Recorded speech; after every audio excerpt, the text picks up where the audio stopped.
Welcome back, everybody. This is the story about what if Naruto was abandoned by his family and was taken under Orochimaru?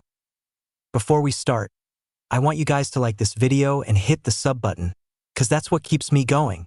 Now, without any further ado, start the story. Time: 7 p.m. Location: unknown. Are the preparations in order? Came a monotone voice. The room had 51 people in it. All of them except one was not even older than 18. Danzo Shimura stood in front of the 50 teens, one kneeling before him and the others standing ready for anything. Yes, Danzo-sama, the preparations are finished, the kneeling one said. Danzo nodded. Good. Now let Operation Extermination commence. Hi! Everyone shouted as they disappeared in a shushin. With Naruto time, 9 p.m. Naruto-kun, I'm tired. Satsuki complained, for which seemed to be the 1000th time to Naruto. Naruto sighed. Yeah, I know. But we had to report about the mission to the Hokage. It was a rank. What? Did you think it was going to be like 5 minutes? He asked sarcastically, earning a soft punch in the shoulder. No, but we were in there for 5 hours. It's like 9 or something. I want to go home and sleep. Naruto smiled at her. Me too. They walked until Satsuki fell dramatically. Go, Naruto-kun, save yourself. For I have fell prey to exhaustion, she said. Naruto deadpanned at the girl before he grinned slightly. No man or woman left behind, he declared before picking up Satsuki bridal style and running. Satsuki blushed furiously as she gripped the back of his neck, having a slight fear that he would drop her. Naruto also had a little red staining his cheeks but kept running until they reached the big gate that led to the Uchiha compound. Naruto sat Satsuki down on her feet as he walked in, with her following him. Why is it so dark? He whispered. Usually the lights were all on and no one went to bed this early except for the little toddlers. Satsuki shrugged. Maybe there's a celebration in the village? She suggested. Naruto shook his head. We would have seen or heard about it. I have a bad feeling about this, he said before they turned the corner, only to see dead bodies littering the ground, with blood splattered on the buildings. Naruto activated his Sharingan to search for any genjutsu but found none. What the hell happened here? He breathed. Satsuki looked around before throwing up. She wiped her mouth before tears streamed freely down her face. I don't understand. This isn't right, she said in between sobs. Naruto looked at her. Satsuki-chan, I want you to go back to the Hokage Tower and tell Minato, he said urgently. But what about dash, she did before she was interrupted by Naruto. Go, he shouted. Satsuki nodded before turning around and running out of the compound. Naruto started running before he heard blades clashing with each other. Naruto dashed onto a building, drawing his sword before he was stopped by 3 men with blank NBU mask. Who are you? Naruto shouted. They said nothing but instead answered by drawing their swords and charging Naruto. Naruto quickly blocked a down slash by one of them and he dodged another strike. The third was making a jutsu before Naruto heard him speak faintly. Earth style, Earth Dragon Bomb, they said before a dragon popped up from the roof and a dragon showed up with its mouth open before a light showed up in its mouth and shot out at Naruto. Naruto jumped up and made his own hand signs. Fire style, Phoenix Flower Jutsu, he shouted before the balls of fire hit the offending blank ANBU, burning him alive to a crisp. Naruto turned around to face the other two. What do you want? He shouted. The one on the left spoke. To exterminate the Uchiha clan. Naruto grinded his teeth together before he charged the both of them. Like the hell I'll let that happen, he said before he made a single hand sign. Shadow Clone Jutsu. 3 other Narutos showed up and 2 went on one and the other followed the real Naruto. They quickly overpowered the 2 ANBU, killing them quickly and without mercy. Naruto ran towards his own house and busted inside only to get a whiff of blood. Nu, nu, nu, nu, he whispered, his throat choking up. He ran all around the house until only the room of their parents remained. He slowly slid open the door to find the bodies of Fugaku and Mikoto Uchiha. No, nu, he cried out. He fell to his knees and clutched his chest. Nu, he screamed, tears flowing down his face. Ka-san, Tu-san, he whispered. Don't leave me. He stood up and gripped his sword tightly and rushed out of the house. Come face me, you bastards. Come face me. He screamed. Not a second later, 20 blank masked ANBU landed all around to him. Naruto swung his sword fiercely and killed 2 of them easily, but all the others rushed him. Naruto sheathed his sword and closed his eyes. I'm sorry, Tusan, Kazan, Itachi and I, and you too, Satsuki-chan. He thought, awaiting his death. He heard 2 of them choke and collapse. He opened his eyes to see Itachi. Is that what we taught you? To give up? Were you just going to accept death? Itachi said as he fought 2 of the others while Naruto just stared at his brother in awe as he stood on his knees. Itachi kept fighting and dodging with his sword before a single blade entered his stomach. Itachi ni. Naruto shouted. Itachi ignored him and kept fighting while having a sword lodged in his stomach. Another sword entered his shoulder. Itachi kept fighting, getting the previous number of 20 to just 5 before 2 ANBU stabbed Itachi in the chest and another in his stomach again. Itachi ni. Naruto shouted. Itachi yanked out the 4 swords from his body before he turned to Naruto, clutching his chest. He coughed up blood onto the ground in a puddle. Blood trickled down his mouth in a thick line. I'm sorry, Otudo. I won't be able to watch you grow into a fine man you will become, he said, limping towards him. I'm sorry I wasn't able to tell you the truth. He was now in front of Naruto, standing before he poked his forehead. But I want to impart this much truth on you. He grabbed the back of Naruto's head and leaned his head in his. No matter what, I will always love you, he said before he collapsed on the ground, dead. Itachi ni. Naruto stuttered out, Itachi's blood flowing down from his forehead. Naruto clutched his eyes as blood flowed down from them. No. No. Why? He screamed as his eyes opened, to reveal the Manjiku Sharingan. Picture at top of chapter. Don't own pick. Naruto glared at the remaining 5 ANBU and a word popped into his mind. Detigede. He whispered and black flames came out of his left eye, catching all 5 of them on fire. He watched as their bodies burnt before he fell to the ground next to Itachi, emotionally exhausted. Where am I? Naruto said to himself as he sat up, only to clutch his eyes. Damn it! He exclaimed. He looked around and noticed he was in the hospital. He looked at the window and noticed it was in the middle of the night. He sighed until he heard a slight snoring. He looked over to find Satsuki in a chair, her head propped up against the wall of the room. He smiled warmly until the events of the massacre came back to him. Tears flowed slowly down his face as he cried silently. Tousan Kasan Itachi ni. He thought. His new Manjiku Sharingan activated. He gasped as he saw his eyes in the mirror. He went to touch them when a voice said something. Like your eyes. Naruto turned quickly to see a man that was half white and half black with one green eye and one yellow one. Above his head was a Venus flytrap-like thing. Hi! I'm Zetsu. We were sent by Madara-sama, but he is already here. If Naruto was alarmed by the plant-like man, then he didn't show it. His face was void of emotion. He heard a slight cough.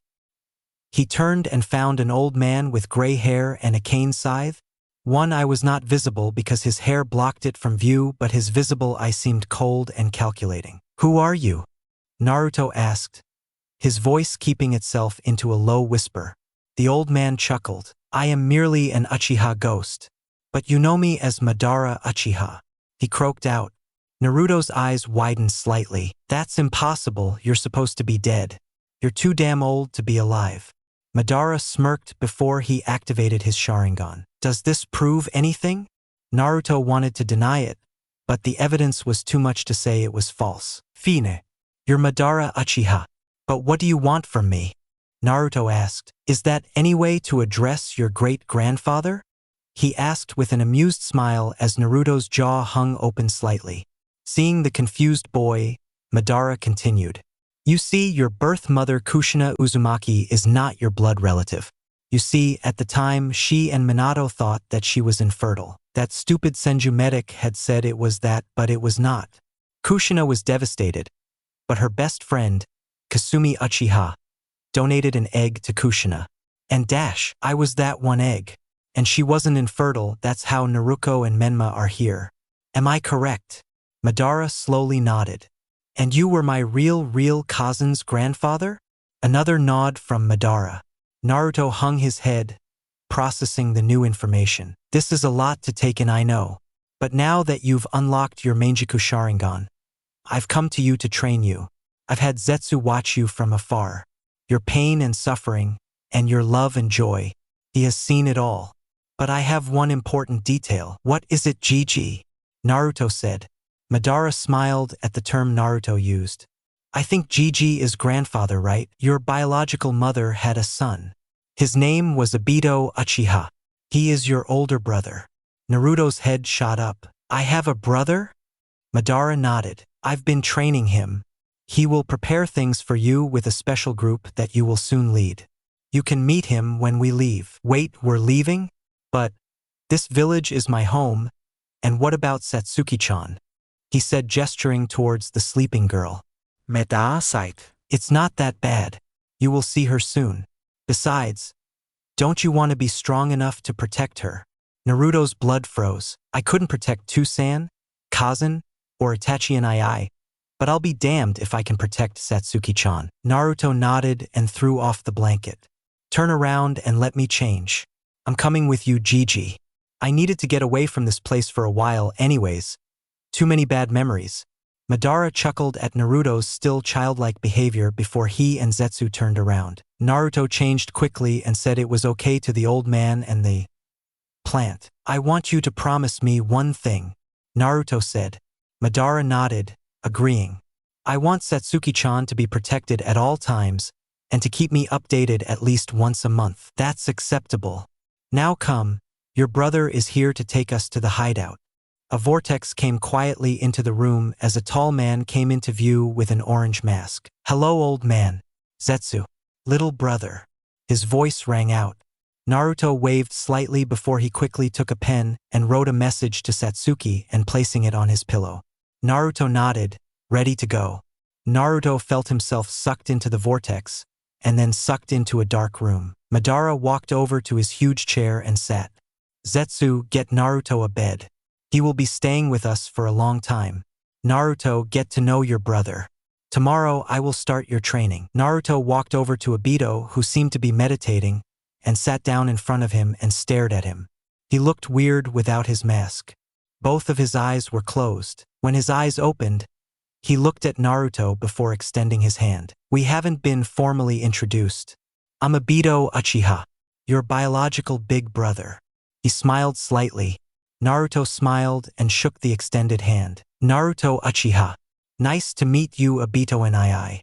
Obito had a genuine smile cross his face and his hand ruffled Naruto's hair, much to his annoyance. I'm sorry for what happened to your family. I wanted to stop Danzo's root agents, but by the time I came, it was too late. Naruto nodded. It's not your fault, Obito and II. It was that bastard Danzo.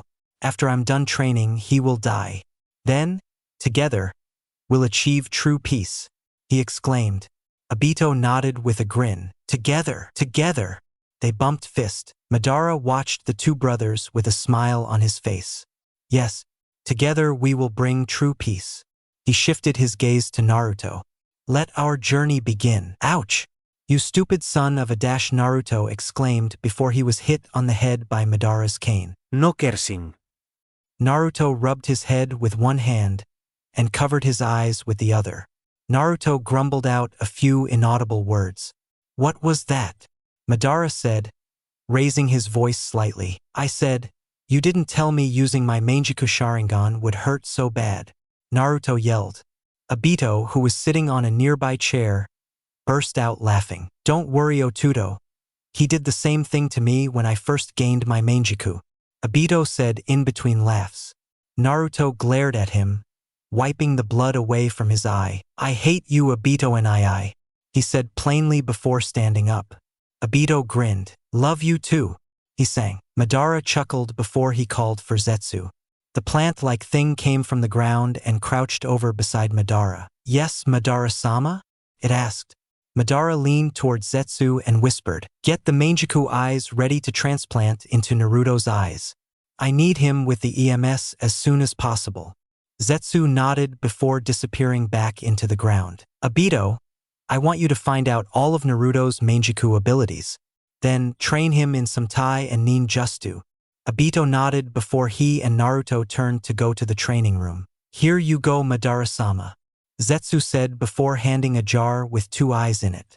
Aren't those your original eyes? Madara took the jar and smiled. Yes, Obito has Izuna's eyes. I have Obito's eye along with a stolen Uchiha eye. And Naruto will have my original eyes. He is the key to peace. Zetsu's eyes widened. Giving him your eyes will make him powerful. Madara nodded again. Naruto has the potential to surpass all of us. I'm here to tap right into it. A few hours later, how come you get all the good ones? Obito whined childishly while Naruto just laughed slightly. I mean, come on, I only have Kamui. And I don't have my other Sharingan to have Susanoo. And here you have all the other cool ones. You lucky bastard. What is it what I have it again? Naruto asked, rubbing it in Obito's face. Obito sighed. You have Tsukuyomi, Kamui, Amaterasu. Be able to manipulate the Amaterasu flames and fucking Susanoo. You lucky bastard. That's almost all the abilities one can have with the Manjiku, I think. Naruto's grin got even wider if possible. Not sure if this is right or not, but whatever.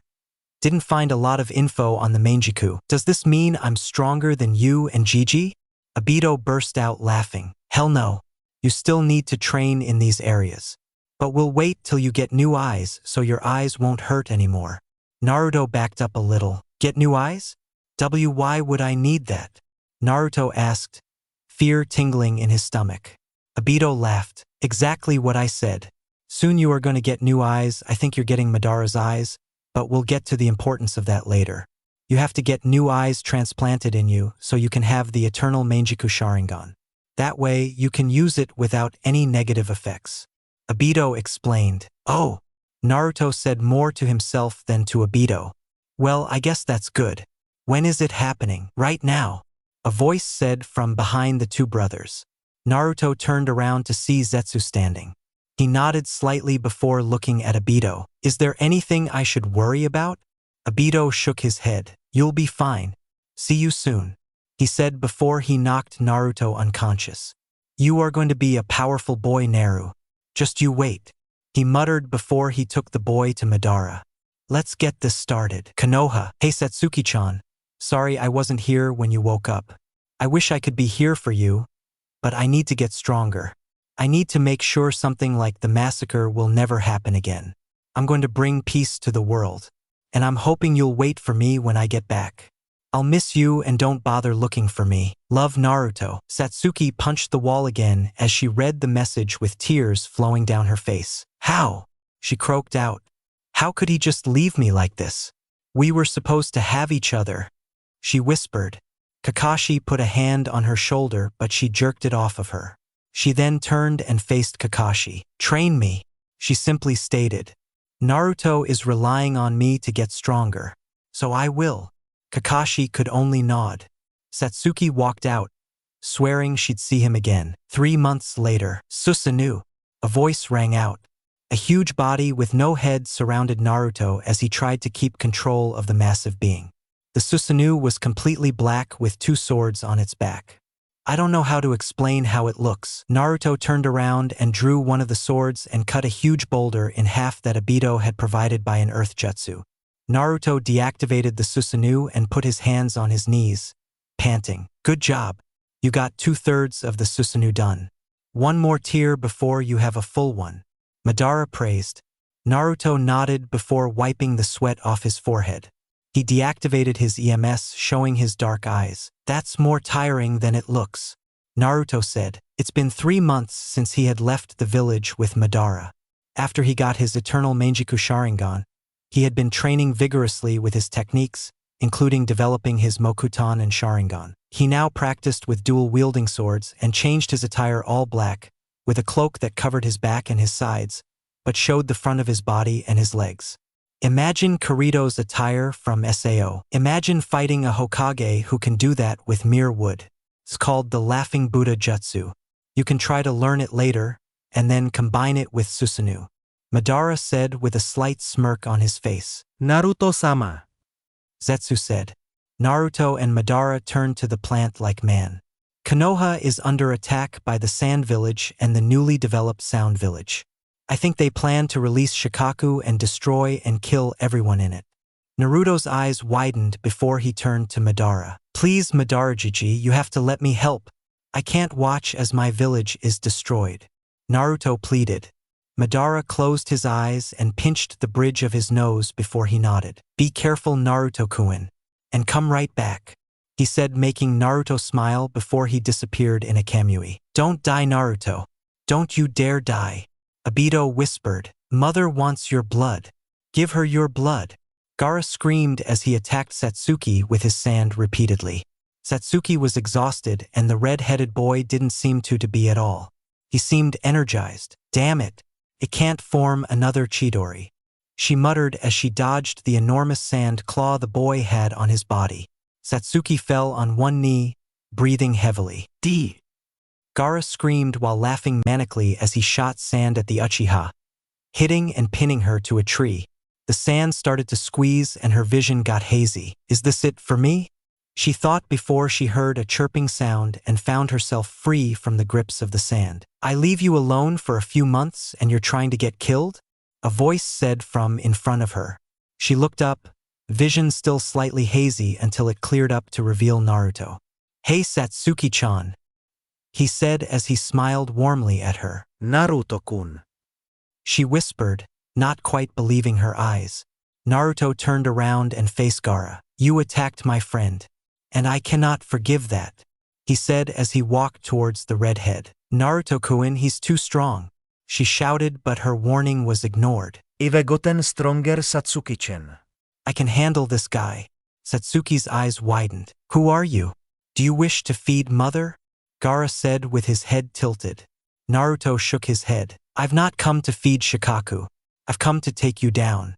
And I will do the former, I promise you that, he said as he charged Gaara and went to punch him in the face, but to his surprise, the sand blocked his punch an inch before he reached his face. The sand reached around his arm slowly, but Naruto planted his feet on Gaara's face and shot up, doing a backflip and landing on the trunk of the tree while he used his chakra to stick to it to not fall. Naruto made a single one-handed sign before more than 100 clones surrounded the trees, much to Satsuki and Gaara's surprise. Wood style, tree limb technique. The group of Narutos said as hundreds of tree limbs shot out and impaled Gaara's sand, causing the boy to get a slight worried look. But the look soon turned to joy. Yes, make me feel alive. Let me show you my true power. Gaara shrieked in a crazy joy as he made a hand sign and he grew bigger until he looked like the Shikaka demon itself. Instead, he was at the top, waist up. Naruto smirked slightly before he made a few hand signs and cut his thumb with his sword. You want to get big? I can get big. Summoning jutsu, he yelled as he appeared at eye level of Gaara's new form on top of Manda. Why have you summoned me? Manda said. Naruto patted Manda's head slightly. I need your help in taking down Shikaku, Naruto said plainly. Manda shook his head. I am a snake, Naruto. I cannot fight a tailed beast, even the weakest of them. This is a toad's job. I am truly sorry and I will pay you back soon, Manda said solemnly. Naruto nodded in understanding before Manda dispelled. Well, damn, he whispered as he saw Gaara tower over the trees. He looked at Satsuki. Any plans? She shook her head before she was struck across the forest by the sand. I want you, boy. Come make me feel alive, Gaara screamed at him. Naruto looked at the spot Satsuki was just standing in before his rage took control of him. His EMS flared and red chakra flowed freely around his body. Susanoo, he whispered before he grew to the same height of Gaara. Naruto looked at the Susanoo until he realized one thing. He had completed it. He glared at Gaara before drawing both of the chakra swords from his back and swung the sword at one of the arms Shikaku had, cutting it off completely before doing the same to his tail. Gaara roared in pain before he made a single hand sign. D. He whispered. Play possum jutsu, he said before he fell asleep and Shikaku quickly took control. Hi, I'm finally out, he screamed. Naruto raised an eyebrow. If he just went to sleep, then Shikaku takes over? So if I wake him up, Shikaku will leave? Naruto thought before going to test his theory. He made the huge chakra being he was inside of run towards the demon. Wake up, bitch, he said before his oversized fist slammed into the figure of Gaara. "Nu, I just got out. Damn you all to hell." Shikaku screamed as he soon disappeared along with the sand as Gaara fell. Naruto deked the Susanoo and walked over to Gaara, drawing his sword from its sheath on his back. "You hurt my Satsuki-chan, and I can't forget that," he said as he closed in on Gaara. He lifted his sword and slammed it down next to Gaara's head. "But you are lost, and I will not kill you." Gaara looked up weakly at Naruto. "How are why you so strong?" he croaked out. Naruto smiled a little. "Because I have people I need to protect. That is when one is truly strong."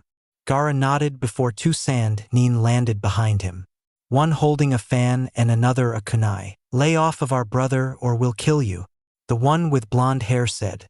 Naruto gave them an amused look. "Like you could. I just took down Shikaku, and by the looks of it, you were scared of him," he said. "But take him before those leaf nins get here." The blonde nodded as she and the other sand nin grabbed Gaara before they jumped away. Naruto sighed and went to turn around before being tackled to the ground into a hug. "I missed you, you dummy," Satsuki whispered as she cried silently into his shirt. Naruto rubbed her back slightly to comfort her before he returned the hug. "I have to go," he whispered. Satsuki looked up at him with teary eyes. "Why?" she said, holding back a sob. Naruto shook his head before he embraced her. "I have to get stronger so I can protect you. Can't let you die. You're one of the few things I have left," he whispered into her ear. Satsuki shook silently in his arms before she looked at him in his eyes.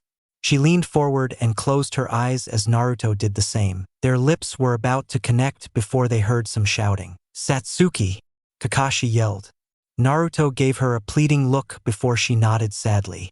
He gave her a quick kiss on the forehead before he used Kamui to go away. "Hey, are you all right?" Kakashi asked.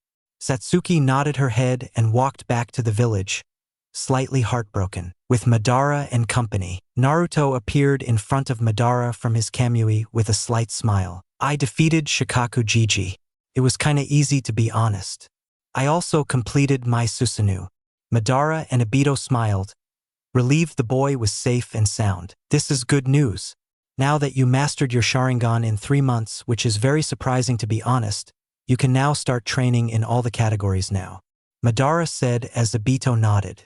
Naruto nodded slightly. "Whatever it takes to become stronger, to protect Satsuki and Obito and I," he declared as his fist hit the open air. Obito laughed. "Okay then, let the true training begin." 5 years later, Naruto is 18. Naruto was on his knees in front of his grandfather, slow tears falling down his face. "Madara Uchiha is going to die. Do not cry, Naruto-kun. It saddens me to see you like this." Madara wheezed out, his eyes looking at Naruto warmly. "Do not forget your training." Naruto wiped the tears away with his sleeve before steeling his nerves and emotions. "Yes, sir," he said, his voice slightly weak. Madara placed his shaking hand on Naruto's head. "I've defied death long enough. It is finally my time. I was supposed to die before you turned 6, but I toughed it out because I knew I would have to train you." Naruto nodded again. "I've trained you to be a true shinobi. You have your tools and training, and you have your goals. Now, Obito has been leading an organization called the Akatsuki. We agreed that once you were ready, you would take over the leadership of it." Naruto's eyes widened. "What are the goals of this organization?" Naruto asked. Madara smiled sadly. "To capture the village's military power. The tailed beast. If we take them away, we can achieve true peace." Naruto was about to speak, but Madara quickly cut him off. "You will not have to give up the Kyuubi. It would be disastrous if you had to. You just gained control of its chakra. Why would you give up power you might need?" Naruto nodded, his question being answered. "To achieve this peace, the Jinchuriki will have to die. They are too dangerous and their villages will try to use them to stop our quest. Now Naruto, my grandson, do you accept this burden and responsibilities of leading the Akatsuki?" Naruto nodded again. "Of course, Jiji. I won't fail." I will achieve peace. Flashback. A 15-year-old Naruto had been thinking for a while. What is the peace his grandfather was talking about? He decided to ask. Well, I wanted to use the infinite Tsukuyomi on the moon, so everyone will be in a dream forever. But that would cause a lot of unneeded destruction. Now, we will bring down the elemental nations and create a new nation with everyone in it. With no prejudiced people or armies or shinobi wars and unnecessary deaths. Madara said passionately. Naruto smiled. That sounds cool, GG. He exclaimed, causing Obito, who was behind him, to laugh. Flashback end. I know you will, Madara said before he started coughing relentlessly. Goodbye, my grandson, Madara said before his eyes closed slowly. Madara Uchiha was dead. Naruto let another tear fall from his eyes before he picked up his mask and put it on his face. Obito's mask in the 4th Ninja War. I will bring peace. I swear it, Naruto said before Obito came from behind him in a Kamui. Are you ready? Naruto nodded his head. Indeed, Obito and I. Let's go meet my new minions. Obito smiled beneath his orange mask. He was proud at how far his brother had come. He was powerful, more powerful than him. Madara was right, Obito thought before they both disappeared into a Kamui. Sometime later in AIM, Obito appeared before the 2 Akatsuki members, Pain or Nagato, and Konan. Those were the 2 who actually knew he was the leader of the organization. Welcome, Madara-sama, Konan said in her usual emotionless tone. Pain said nothing as he eyed Obito with his Rinnegan. Greetings, Obito, disguised as Madara Uchiha said. His voice was now deeper and sounded more threateningly. Gather the rest of the Akatsuki members. I wish to reveal something to them. Konan and Pain nodded before they went to the room and summoned the rest of the Akatsuki members. Few hours later, what are we doing here, Leader-sama? Kakuzu asked, slightly annoyed because he was busy. We are here to show you the true leader of the Akatsuki. Anta stepped into the light, his mask on. Stop joking. There's no way in hell that dumbass is the leader, Deidara asked. Obito glared at Deidara with his one Sharingan eye visible. You will shut up and show respect. I've had quite enough of you as it is. Everyone except for Konan and Pain had their eyes either widened or narrowed at the person they thought was a dumbass named Toby. We are here to reveal my identity. Now, if this leaks out to anyone, he said as he pumped tons of Ki into the air, making many of the members sweat. You will die, he said plainly. My name is not Toby nor Madara Uchiha. Konan and Pain narrowed their eyes at the now fake. My name is Anto Uchiha, and I am not the true leader of the Akatsuki. I have been preparing it for the true leader. Naruto Kamui'd into the middle of the room, his EMS showing brightly as he looked around at each member carefully. He turned to the Obito. Is this it? I expected more, he said softly, but not too soft for everyone not to hear. What do you mean, you heathen? Haiden yelled. Have you any idea who we are? Naruto focused his eyes on Haiden. The only reason you dare to speak out against me is because you're immortal. Tell me, do you feel pain? Naruto said, glaring at Haiden. Haiden smirked. Yes, I love pain. Naruto smirked under his mask. Good. Tsukuyomi, he whispered. Not 3 seconds later, Haiden had fell to his hands and knees. You may have felt that all of that was real, but if you speak out against me again, I will make it a reality. Naruto turned to the rest of the group. My name is Naruto Uchiha. I can be your best friend or your greatest nightmare. I've been trained by many people, one of them being the real Madara Uchiha. But he is now deceased. Any questions? Raise your hand if you have any. Feeling childish but still curious, Konan raised her hand. What is it? I have 2 questions. Naruto nodded, indicating for her to go on. How old are you? And can you defeat a god? Naruto narrowed his eyes at the girl. My age doesn't matter, but since I'm pretty sure everyone wishes to know. None of your business. For your second question, which god would I be facing? Konan let a smirk grace her face. Why, Pain here of course, she said, motioning to Pain. Naruto narrowed his eyes. I see no god. I see a man who wishes to be a god. You may have the eyes of a god, but you aren't one. Do not make me repeat myself, or I will go to your little house on the hill. Pain and Conan's eyes widened severely before Pain rose his hand. Almighty push, he said simply as gravity pushed against Naruto's form. Naruto simply channeled chakra to the soles of his feet before the push was done before disappearing. Pain looked around the room but found none before a hand protruded out from his body. Everybody in the room seemed shocked to the core. Naruto pulled his hand out of the body and walked away. Try that again and I'll do that to your real body, Nagato. By the way, I avoided vital spots of your deceased friend so you can use him for your path still. Naruto walked to the chair and sat down and leaned his head on his closed fist. Sasori and Deidara will continue to team up. Your mission is to get the one tails from Gaara of the Sand. Haiden and Kakuzu, you will go after the two tails Yujito ni. Kisame and Obito, you will go get the three tails from Yagura. From what I heard, Mist is in a civil war. Zetsu, you will go scout for a weakness in the four tails Rashi. Pain, you will go for the five tails. I want you to not destroy any of the village if need be. If you do, there will be consequences. Conan and I will go for the six tails Utakata. Last I heard he was in Mist. He muttered the last part to himself. Everyone is dismissed except for Pain, Conan, and Obito. Everyone left the room until the four in the room stared at each other. I can tell you are not happy. What is wrong? Naruto asked as he looked at Conan and Pain. You claim that you can beat a god, yet you do not understand pain. Pain said in a monotone voice. Naruto scowled underneath his mask. I don't know pain? I know more than you do. I watched my whole clan get wiped out by a man named Danzo Shimura. I saw my Tusan and my cousin's corpse, and then I watched as my brother died protecting me. I was tortured as a child because I was a so-called demon. You know nothing, Naruto said, pumping the air with more ki than Obito could ever do. The air grew cold and Conan was having trouble breathing. Now, both of you leave. You are annoying me. Conan and Pain stood up and walked away. Do you like them? Obito asked in an amused voice. Naruto took off his mask and glared at him. Not necessarily. Aside from the four who actually spoke, the rest are fine. The rest are just annoyances, Naruto said plainly. Obito nodded before he looked at Naruto. Are you going to kill Danzo? Naruto nodded with vigor.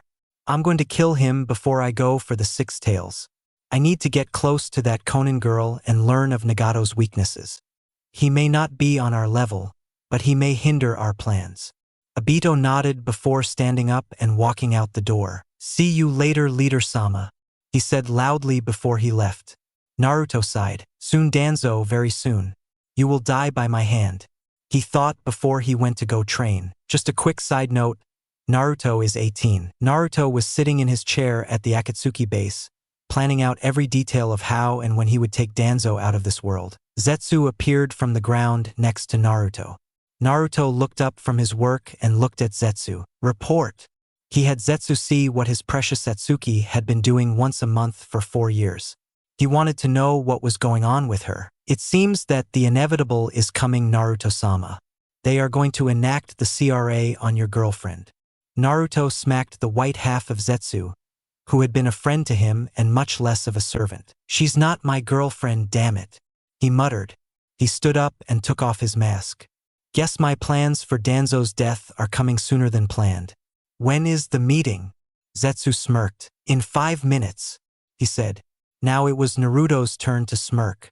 Perfect, he whispered before he disappeared in a kamui. In Konoha, Satsuki Uchiha sat on the Uchiha clan head seat with a look of pure horror and disgust on her face as Danzo spoke about getting her several husbands to get the Uchiha clan up and running. I'm not going to be turned into a breeding ground, Danzo, she said as she slammed her hand on the table.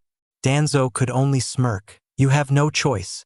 You're the last Uchiha and we need their military power in the village. You will bear several children and that is that, he said. Minato looked at Satsuki with a sad smile on his face. I'm sorry, was all he could say. Satsuki was about to argue more before a swirling vortex appeared in the middle of the room. A man around 6 feet appeared as the vortex went away. Hello, Konohe, the stranger said in a deep voice. He had black all over his face so no one could recognize him. Minato shot up before the stranger rose his hands. I mean no harm to you, he said as he turned to each of the council members before he looked at Danzo. Well, most of you, he said as a smirk graced his lips. Danzo narrowed his eyes. Who are you, boy? He said with a sneer. Naruto glared at the old war hawk before he activated his EMS. Who are you calling a boy, old man? Don't you dare think you're above me, you coward, he snarled. 5 ANBU appeared from their hiding places and all pointed their swords at the stranger. How do you have the Sharingan? Minato asked, his eyes studying the boy in front of him. Naruto poked the tip of one of the swords pointing at him. Ah, so you recognized? I have the Sharingan because I was born with it, of course. I activated when I was little, he said. He poked the sword again before one of the ANBU spoke. Poke my sword again and it'll be the last thing you touch when you're alive. The stranger chuckled with amusement. Ah, that was good.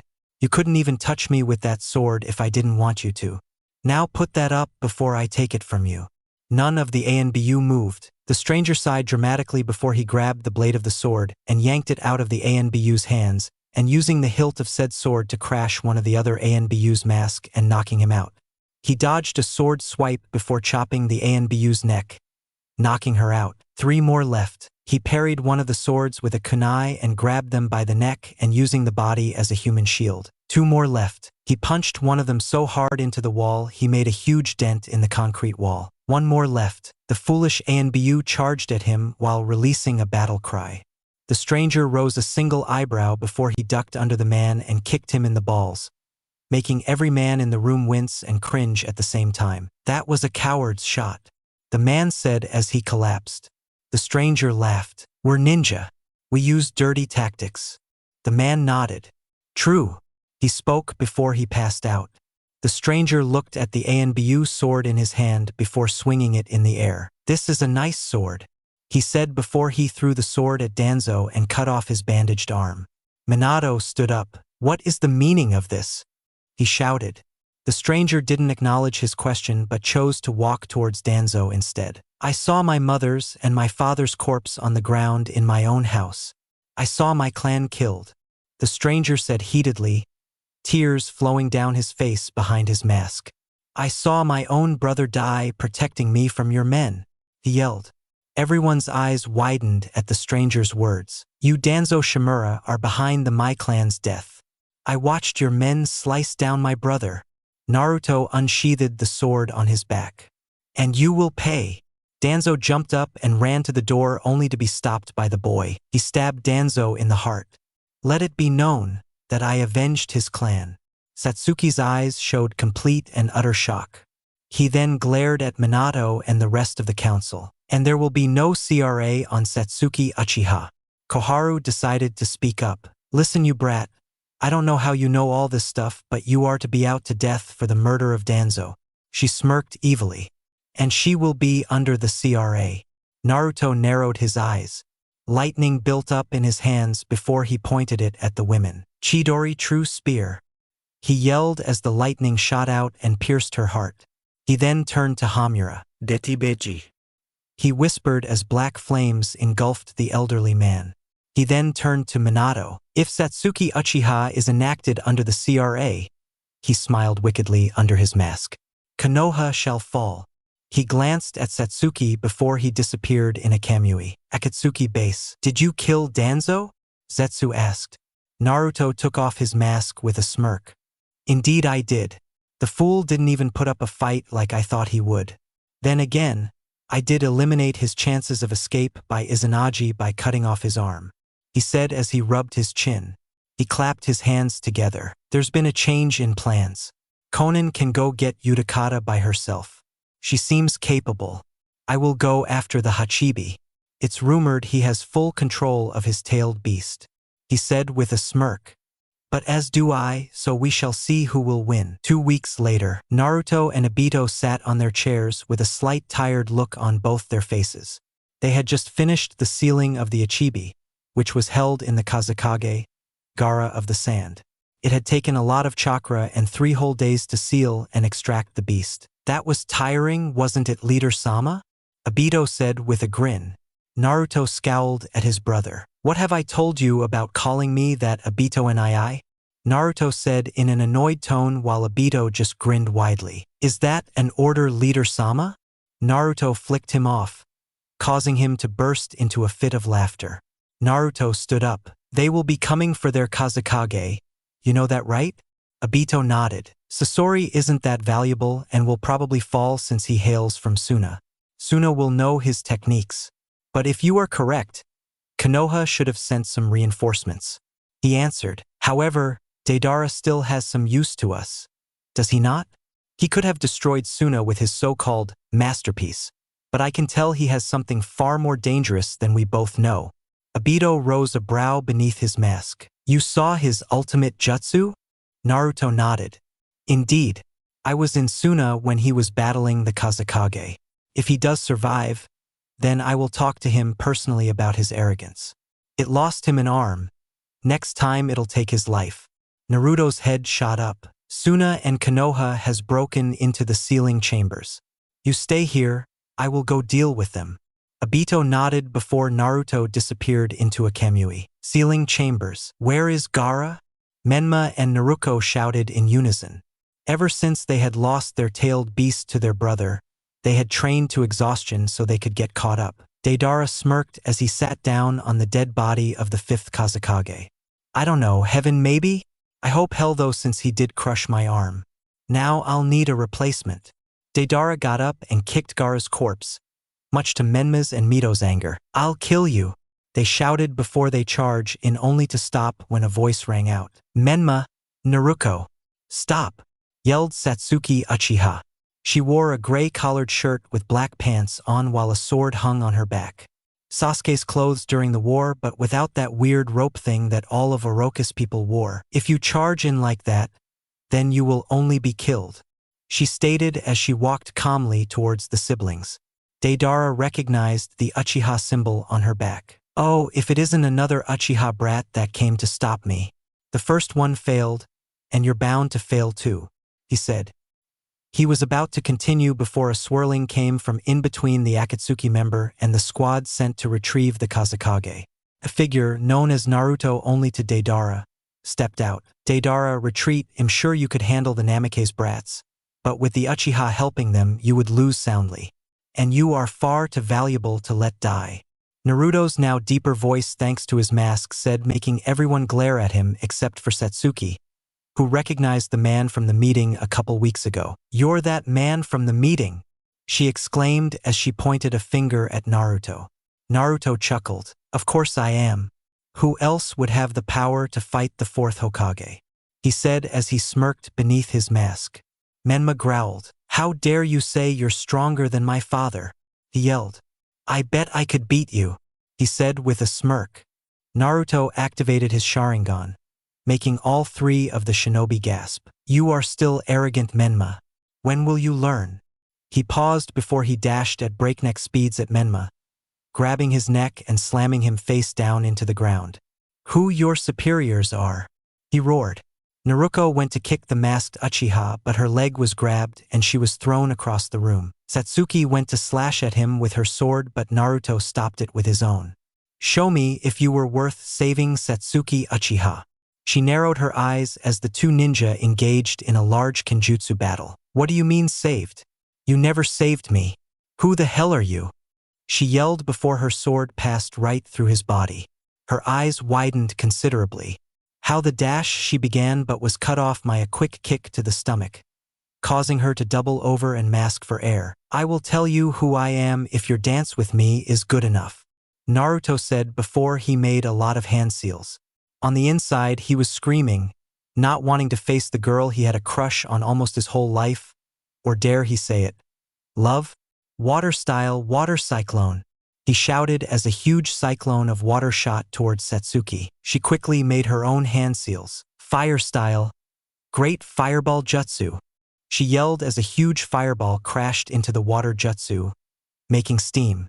Satsuki activated her Sharingan, only to see a fist come at her face. She narrowly dodged it before she delivered her own kick, which Naruto grabbed and threw back onto the ground before he slammed his hand on the ground. Earth-style mud wall, he whispered as a wall separated the two. Naruto's hands worked furiously on a jutsu, trying to hurry it up, but was soon cut off as the mud wall was knocked over. His eyes widened in shock before he was caught off guard by a punch in the face that sent him flying into a wall. Tsunade-sama's training worked out after all, she said to herself. She walked slowly to where Naruto had landed. Naruto got up with a groan. She learned that bitch's technique? Damn. He muttered before he saw her coming towards him. He heard a slight crack and saw that the inside of his mask now had a big crack on it. Satsuki smirked internally at the now visible crack on the mask. Deidara watched closely as the mask slowly slid off his leader's face, curious to see the man that was leading their little group. Shit, was all Naruto could think before his mask slid off completely, revealing his face. What? You mean to tell me a kid has been leading us? What the fucking shit?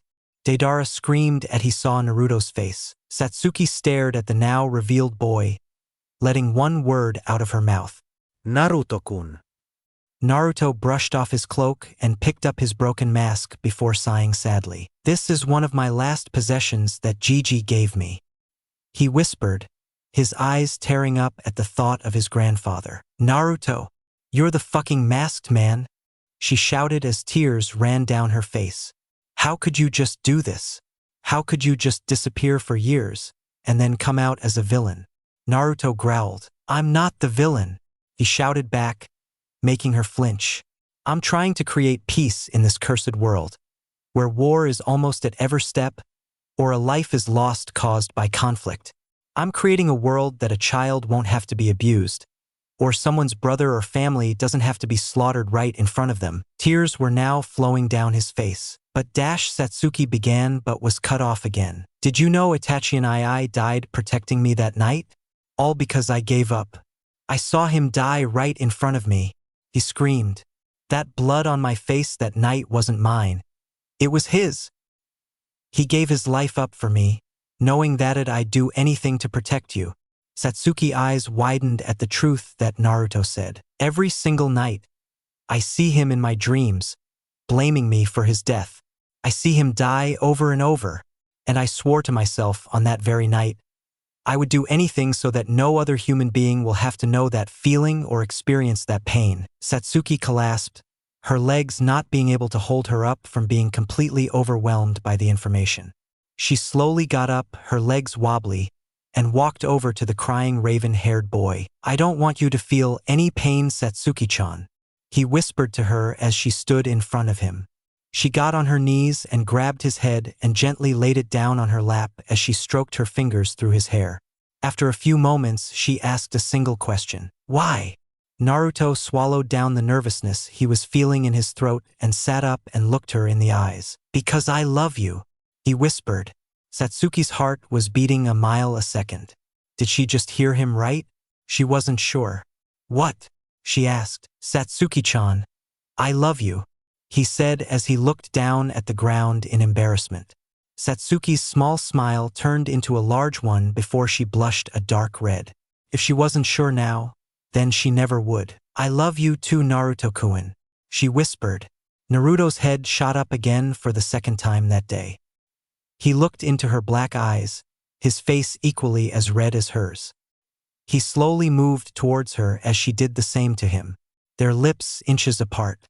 But, as the author thought it wasn't ready yet, a certain blonde interrupted with a loud cough. Can we get back to fighting or something? This is kinda grossing me out, Deidara said in an annoyed tone. Naruto's face backed up from the intrusion and stood up, but not before kissing Satsuki's cheek. Deidara, we're leaving, he said, his voice having a commanding tone to it. Naruto walked towards the crazed bomber before he felt a tug at his sleeve. Naruto-kun, please come back to the village, we can go back to the old times, Satsuki pleaded. Naruto shook his head in a regretful way. I have to finish what I started, Satsuki-chan. He gently took her hand off his cloak before he walked back to Deidara, who was blowing his hair out of his face. He stood next to Deidara and flashed Satsuki a smile. We'll meet again, I promise. And you know how I am about those," he said before he disappeared with Deidara into a Kamui. Satsuki sighed before turning to her two unconscious comrades. Team Guy rushed in. She sighed again. This was going to be a long report. With Naruto, Naruto sent Deidara off and walked into his room before putting down some privacy seals. He then raged and threw and destroyed everything he could and shouted while tears ran down his face at the emotional encounter. "You do know she will tell people, right?" Obito's voice rang out. "I can't believe you didn't even go full power on her. If you did, we wouldn't be in this situation." Obito yelled in frustration. Naruto glared at his older brother. "If I went full power, she would have died. You know what it feels like to watch someone you love die? I don't want either of us to feel that again," Naruto said angrily. He sighed and ran a hand through his hair. "Sorry, that was uncalled for." Obito nodded. "It's okay. But how are you going to fix this little situation you made?" he asked curiously. Naruto grimaced. "I'm going to use my Kodo Amatsukami. I'm going to lead her to believe I'm dead, that I died protecting her from Gaara of the Sand. Then, there is Minato Namikaze," he said darkly. "I shall do the same. I'm wondering if I'll be able to cast it upon the whole village," he said out loud. Obito shook his head. "Sadly, you cannot. But you're lucky, you know? You have Senju blood in you, so you can cast it more times than the average Uchiha who has it." Naruto nodded. "Indeed. I can't wait you use my Mokuton again. Maybe I will when I fight the Hachibi Jinchuriki." Obito laughed. "Indeed. He is nicknamed the perfect Jinchuriki nowadays because of his supposed friendship with his beast." He paused. "How is Kurama?" Naruto glared at him. "Kurama is still under my Manjiku control. He only thinks we're friends and been through a lot because I gave him memories and altered his mind." Obito patted his shoulder. "You needed to do what you needed to do. I mean, you can use all of his chakra now. You are the perfect Jinchuriki, not the Hachibi." Naruto let a faint smile come across his face. "I am, aren't I?" One day later, in Konoha, Naruto walked into the village, using his Sharingan to deceive the Chunin Gate watchers about getting in, under the title of an ambassador of Wave Country to discuss trade. He felt nostalgic as he walked down the familiar path that led to the Uchiha clan compound. He walked inside the compound and a wave full of memories hit him. Him being adopted, being trained, spending time with Satsuki, the murder of his clan, and the death of Itachi. He shook his head before he saw his old house. It looked clean like it did the say before the massacre. He opened the door and walked in, smelling food. He walked silently into the kitchen and sat down and looked at the food. It was a meal for one. Spaghetti, figures. She always loved the dish Kazan made. He thought. Satsuki walked into the kitchen with her hair in a towel, kind of like Mikoto did after she took a shower. She had on a nightgown and looked like she was tired. "Hello, Satsuki-chan," he said, a grim smile under his mask. She gasped and nearly tripped over her own feet. "Naruto-kun," she whispered as she slightly glared at him for scaring her. He nodded and took off his mask. She lunged forward and tackled him to the ground in a hug. He hugged her back and inhaled her scent, which smelt like green apples freshly picked with a hint of vanilla. She straddled his waist. "What are you doing here, idiot? You're a missing nin," she whispered harshly.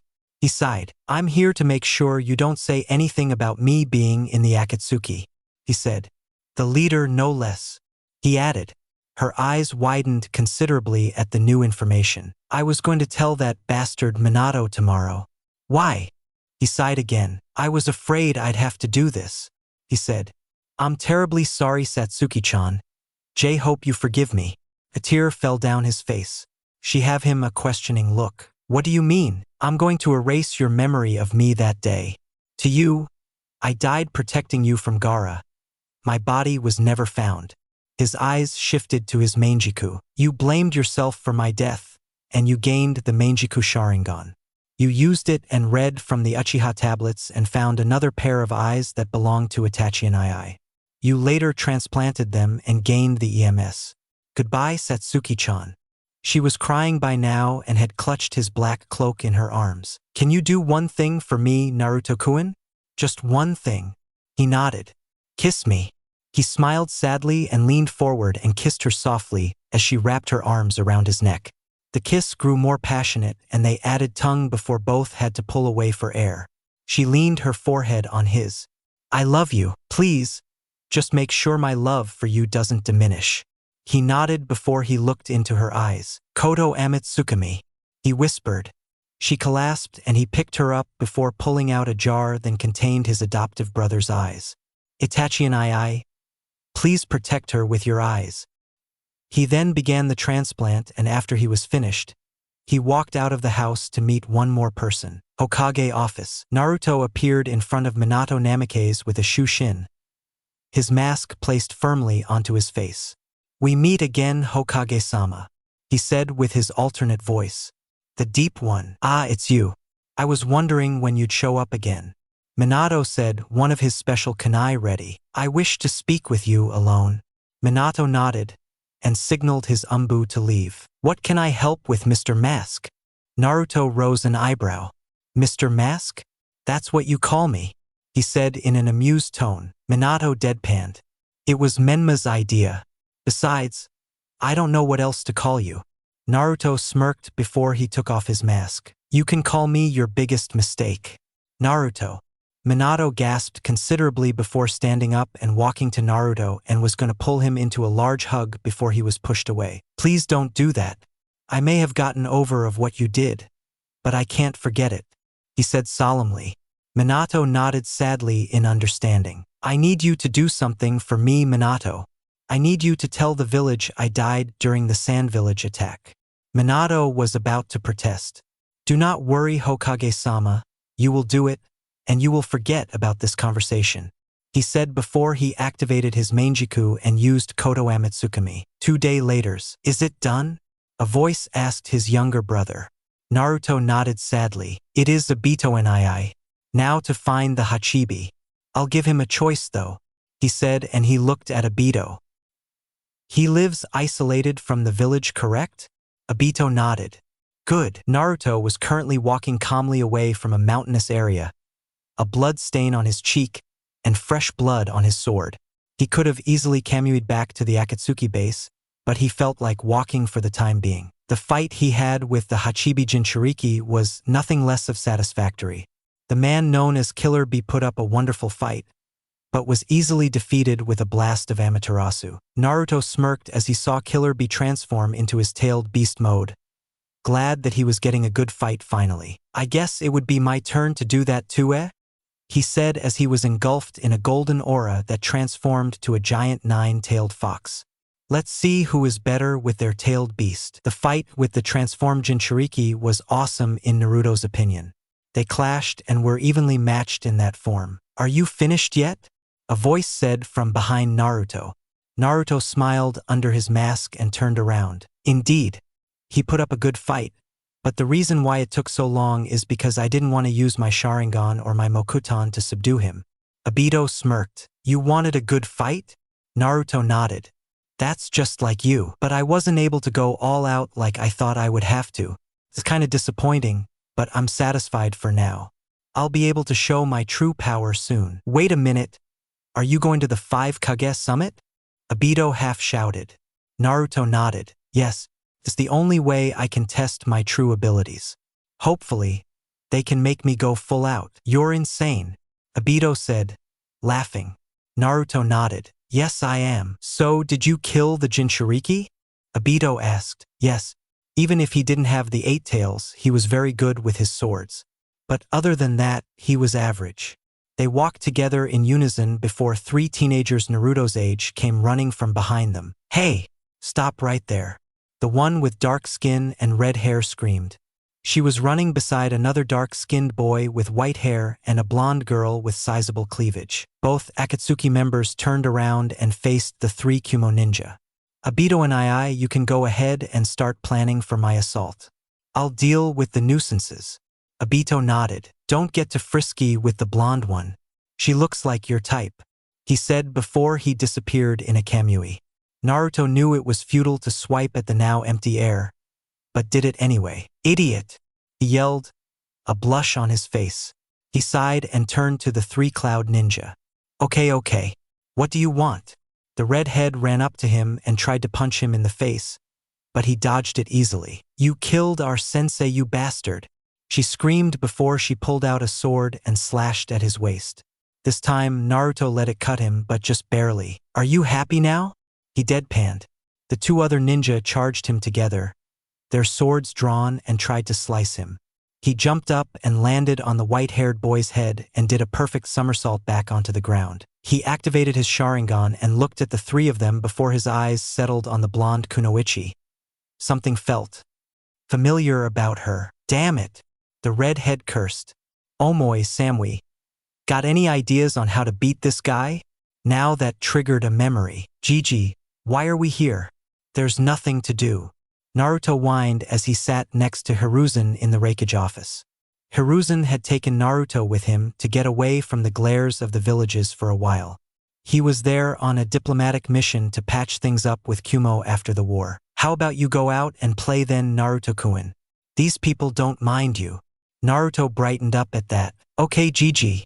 See you later," the raven-haired boy said as he ran out of the tower for the two Kage to speak. What to do? He thought as he wandered the streets of Kumo. He found a playground with a couple of kids playing in it. He walked up to them. "Can I play?" he asked. The kids looked at him like he was crazy. One of the older ones stepped up. "Why would we want you to play with us?" Naruto stepped back and gulped. You don't have to, I was just bored." He was cut off as he was pushing his fingers together. "How are you just gonna pick on him? Not cool. I'm out," a blonde girl said as she walked out of the crowd of kids. She walked in front of Naruto and stuck out her hand. I'm Samui. I'm Usme." Naruto shakily took her hand. I'm Naruto. "And nice to meet you," I'm Shudme. he said shyly. She smiled, but that smile was quickly took away by a rock that flew by her head. She whirled around only to get hit in the head with another rock. She fell down on her butt. Blood steadily flowed from where it hit her forehead. Naruto saw the blood and got angry. His Sharingan activated, swirling in a circle as he stood in front of Samui. "Do that again. I dare you," he growled out. The older one got a decent-sized rock and threw it at him. He quickly caught the rock and threw it back at the boy. It hit him square in the mouth, causing it to bleed. Naruto glared at the group. "Leave me and her alone," he shouted, unconsciously making a genjutsu and putting it on the kids with his Sharingan, making them fall asleep. Samui looked at the group of unconscious kids. "That was cool," she whispered. Naruto's Sharingan deactivated. He turned around and scratched the back of his head before helping her up. Sorry, he said sadly. Samui rose an eyebrow. "Why would you be sorry? You helped me," she said. His sadness disappeared immediately as a large grin came upon his face. "Does that mean we're friends?" he said excitedly. She let a small smile grace her lips. "Forever. That's how I remember you," he murmured. He quickly knocked out the red and white-haired ninja, leaving Samui the only one conscious. "What now? Are you going to rape me?" she asked, slight fear in her voice. Naruto laughed, creeping her out even more. He slowly reached for his mask and took it off, revealing his face. "Now why would ever do that to my friend?" he said. She rose an eyebrow and crossed her arms under her bust. "Do I know you?" she said, not admitting he did look kind of familiar. He gasped dramatically. "Samui-chan, how could you forget dear old me? Your hero when you were in need," he said. "Maybe this will jog your memory," he said as he activated his Sharingan. Samui looked at him hard, trying to form a plan on how to rescue Karui and Omoi before she recognized him. Naruto-kun. Naruto nodded. "Bingo! We got a winner," he said sarcastically. She walked up to him slowly, reaching her hand back, and punched him full force in the face, knocking him to the ground. He stood back up and rubbed his jaw. "I deserved that." She punched him in the gut. And that. She wasn't hurting him, but he would give her the satisfaction of thinking she did. She swept his feet from under him and pushed a sword to his throat. "And maybe this," he muttered. Samui held her blade steady. "Give me one good reason why I shouldn't kill you right now," she said, her teeth grinding against each other. "Well, I'm pretty sure you wouldn't want the last thing in my mind to be your boobs, he said. She smacked him across the face and pushed her blade a little more. Ah, Fine. because I'm trying to unite the shinobi nations, but they won't do it willingly, so I'll do it by force. I'm trying to create peace. She lessened her grip on the sword. What did the Jinchuriki do? What part do they play? She shouted. Naruto sighed. Honestly, if there was a way to just take away the beast, then just killing them, I would be all for it. But there's not. Jinchuriki are weapons. Tools for a village. You know that. Naruto, you won't be able to bring peace to the world, she said in a slightly sad tone. That's where you're wrong. I will bring peace, even if I have to start the fourth shinobi war. Her eyes widened considerably. You think that you could make a war by yourself and actually win? He laughed. Of course I could. But just to ensure my victory, I will have my brother help. We will bring peace. Just like what Gigi always said we could, he said with conviction.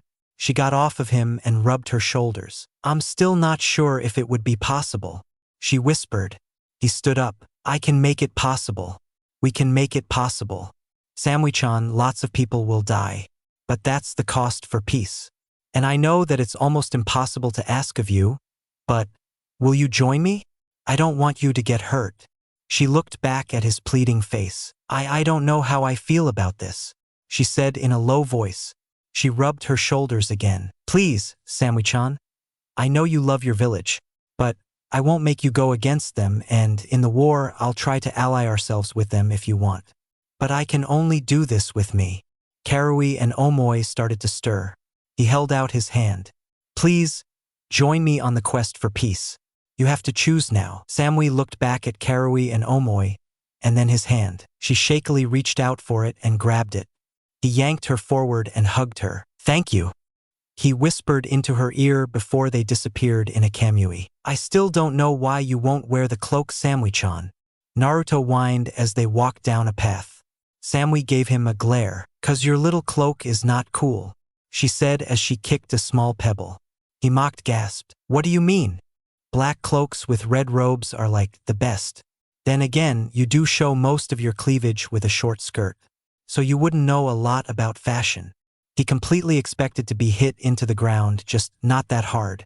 He rubbed his head as he stood back up. That wasn't very nice. Humph, was her reply as she turned the other direction with her nose in the air.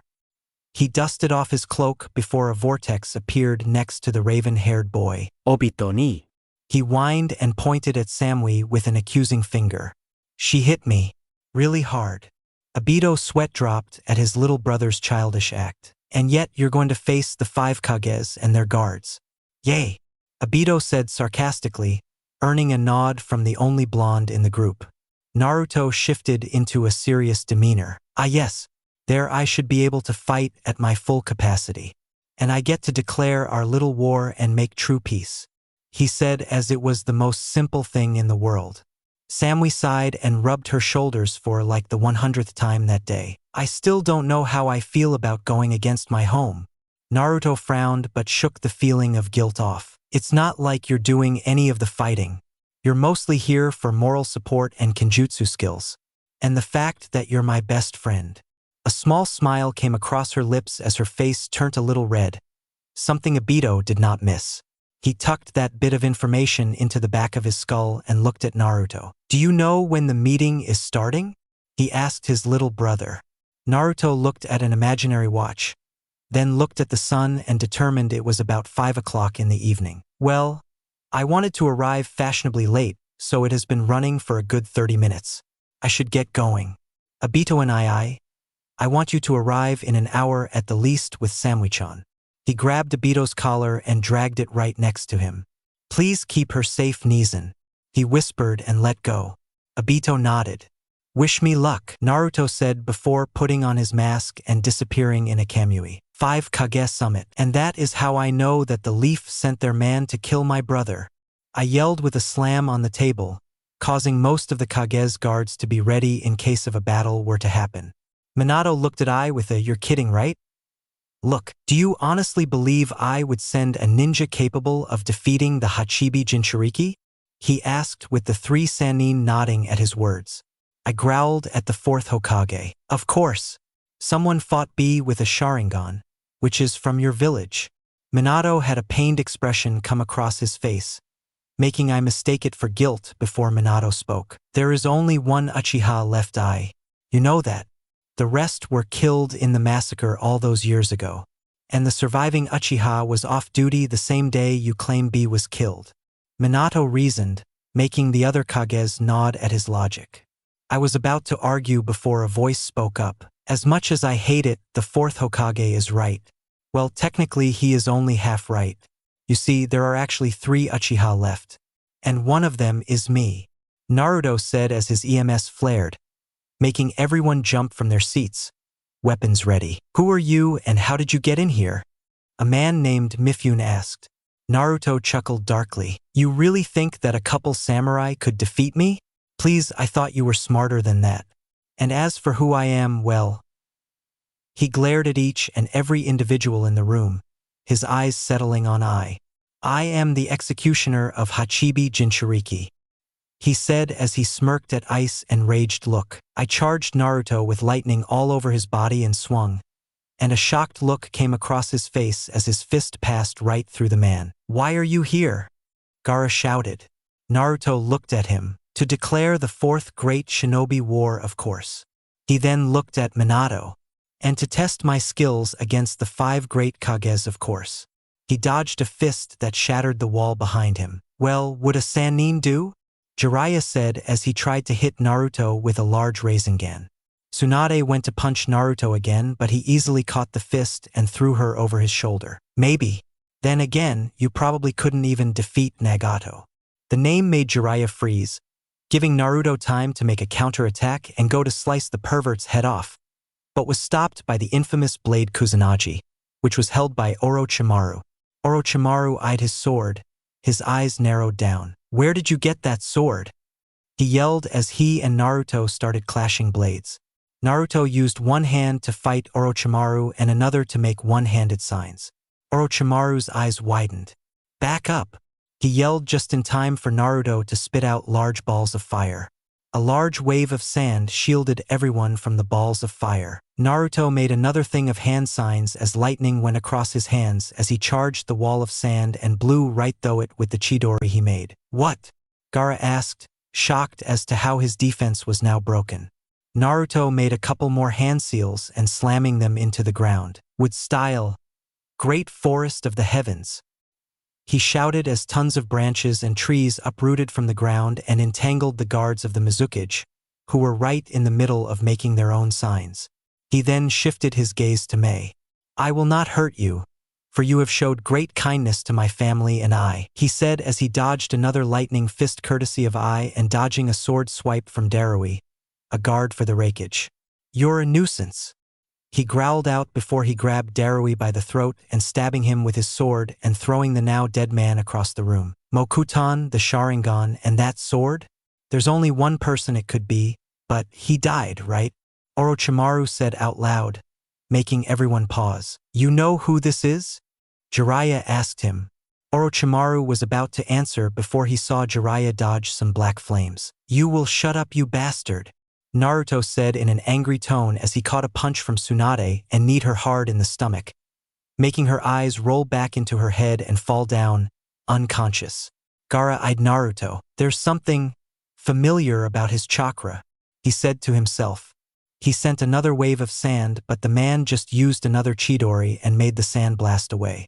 When the sand settled down, everyone looked around for the intruder, only for him to show up and kicked Gaara in the temple and into a wall, making him crash right through it. You're a pathetic Kazekage. The only reason why you even have the position is because you had the one-tails in you. Now you don't even have that, and yet all you do is control sand. It's sad, really, that you rely on your tenant's power. It's idiotic, Naruto said harshly to the unconscious Kazekage. Minato had a flashback of Hiruzen Sarutobi saying those very same words to him about his son and daughter a couple years ago, making him think hard. The fight was about to continue before Naruto noticed something. Where's that Kage from IWA? He said before the old man's voice answered. Taking your comrades hostage, of course.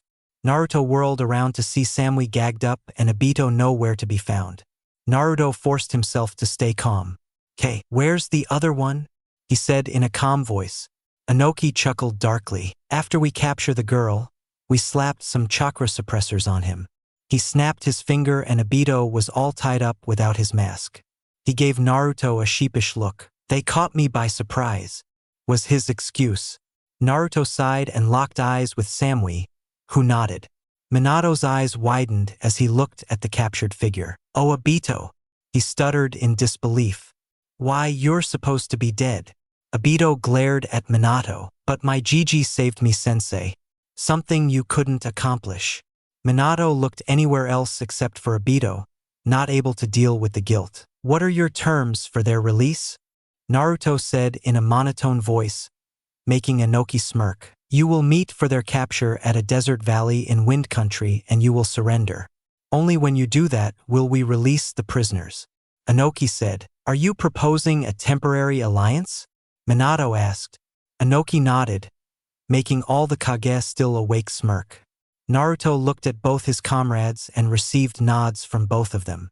He straightened up. "Fine. I agree to your terms. I will arrive by myself and surrender on the behalf of the Akatsuki. But if there is a single scratch on any of them," he flooded the room with Ki, "I will kill every last one of you, including the civilians of your villages. That is not a threat, but a promise," he warned as he disappeared in a kamui. Naruto walked onto the desert valley that Satsuki had told him to meet him at. He walked up a rocky hill using his chakra to stick to it.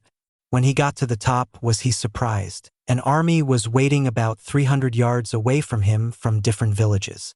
It seems they have allied themselves with each other. That will not help them in the slightest, Naruto thought with a smirk under his mask. He walked forward before he saw the 5 Kage in the background. He performed a small jutsu that made his voice all the louder. "Hand over the man and the woman, and I will surrender. You have my word as a ninja." Inoki smirked before he flicked his finger and let Samui go running towards Naruto. When she reached him, she wrapped him into a big hug, which he graciously accepted. "They didn't do anything to you, did they?" She shook her head sadly. "The only bad thing that happened was when the Kumo ninja called me a damn traitor."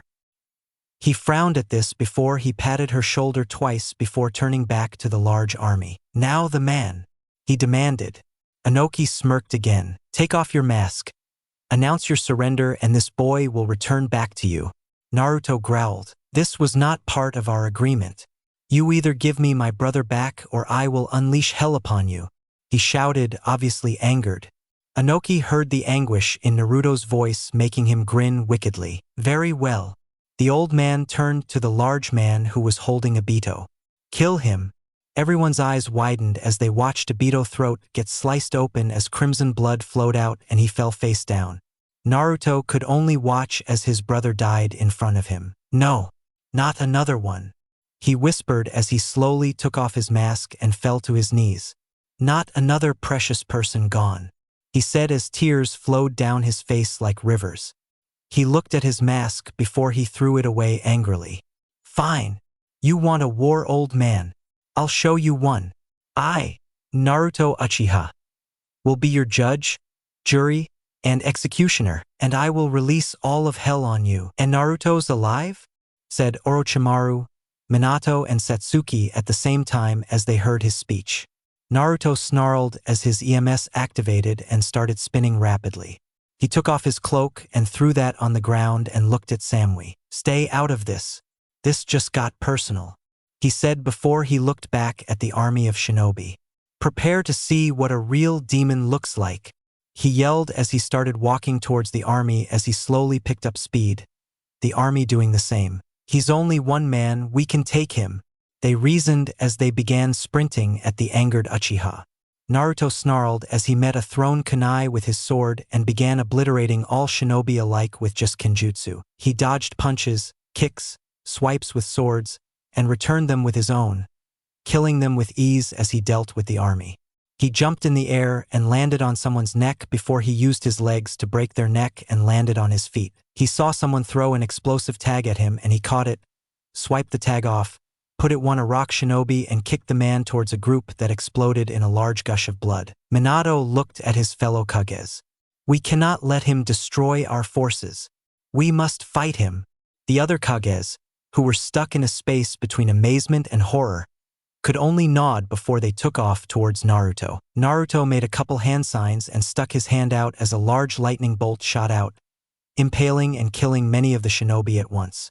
He saw the Kages start charging towards him and he began charging back, destroying any shinobi that got in his way. His intent of destruction was the Rock Kage. Orochimaru, who had been gathering chakra for a certain technique that he wasn't proud of, winced internally as he saw Naruto on a murderous rampage.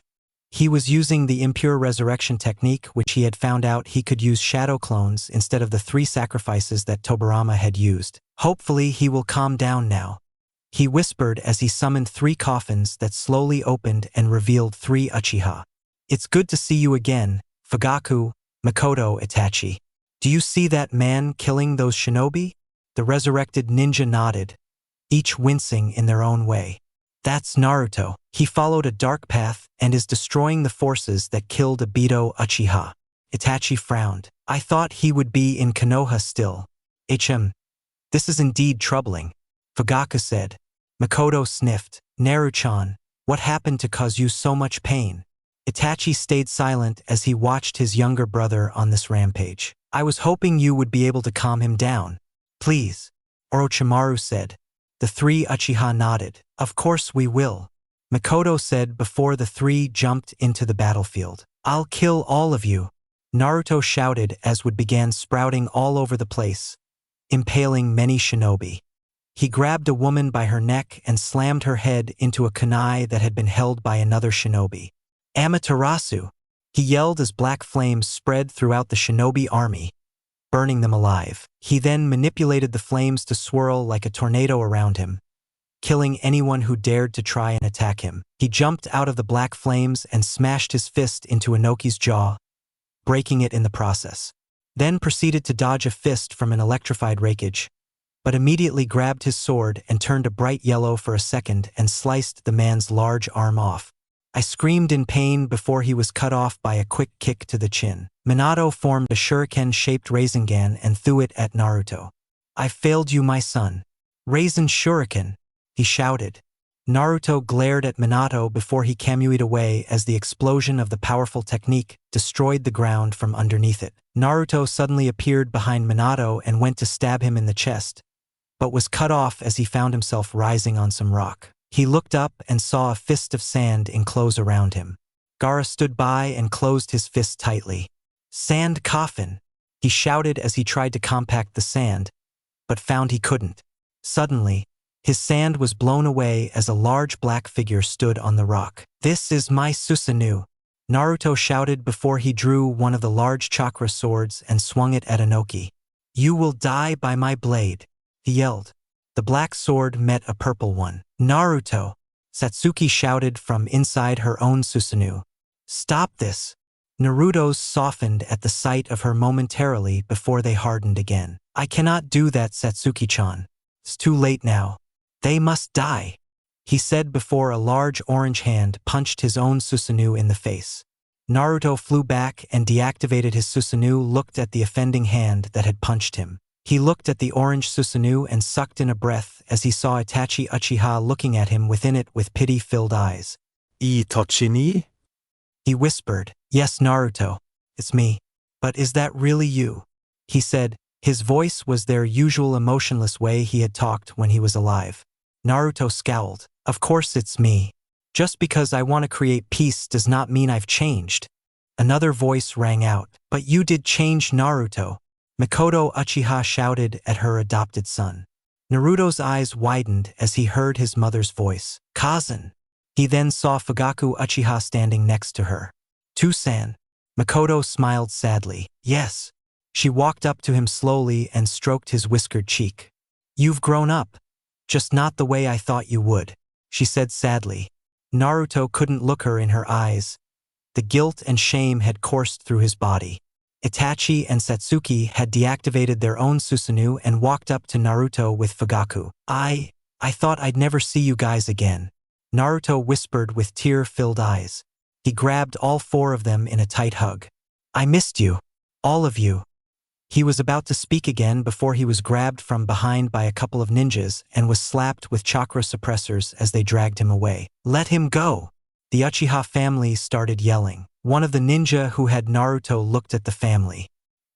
He is under arrest for countless acts of murder and conspiracy against all of the 5 great shinobi nations. Naruto began pumping chakra into the suppressors, knowing that they could only hold so much. He looked at the Uchiha with a sad, faraway look in his eyes. I'm sorry I became a monster, but I will do anything to avenge my other brother, Obito Uchiha, and fulfill his dream of true peace. I will not hurt any of you, but I will not let any of you get in my way, he said sadly before the suppressors broke. He grabbed a hidden kunai and sliced all 3 ninjas' throats at the same time before he turned a bright yellow and then was seen standing in an enormous yellow 9-tailed fox. Now witness true power, he shouted before he activated his Susanoo, which consumed the bright yellow chakra fox and worked like a large piece of armor. From inside the Susanoofied fox, Naruto looked at his family. I apologize that you must witness me like this, he said before he glared at Inoki. You ordered the killing of my brother. You and your pathetic village will fall very soon, he shouted before he grabbed both chakra swords and swiped it at the army that was closing in on him, and instantly killed them all. All that was left of the army was the 5 Kages, all but one breathing hard, the Uchiha family, the Sannin, and a handful of shinobi left from the previous army. The fox and Susanoo deactivated and Naruto was left standing, slightly winded. He trudged forward only to dodge a kick courtesy of Jiraiya. I knew you would be trouble, brat.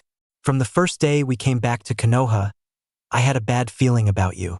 It seemed I was right. Naruto glared at the Sannin, then started laughing. You think this was my fault? Please, if anything, this all happened because you and your stupid apprentice decided to leave me behind with a bunch of dead-brain villagers who would attack and try to kill an innocent child. Then I was adopted by the Uchiha and I was happy. I had a family. Everything went to shit when you came back to that pitiful village. My clan was slaughtered by Root Umbu, which was ordered by Danzo Shimura, one of your councilmen. With every step he took towards the white-haired Sannin, he grew angrier. I was then found by 3 people who I am proud to know and I can consider family. They were Zetsu, Madara, and Obito Uchiha. I found another family to fill the hole in my heart.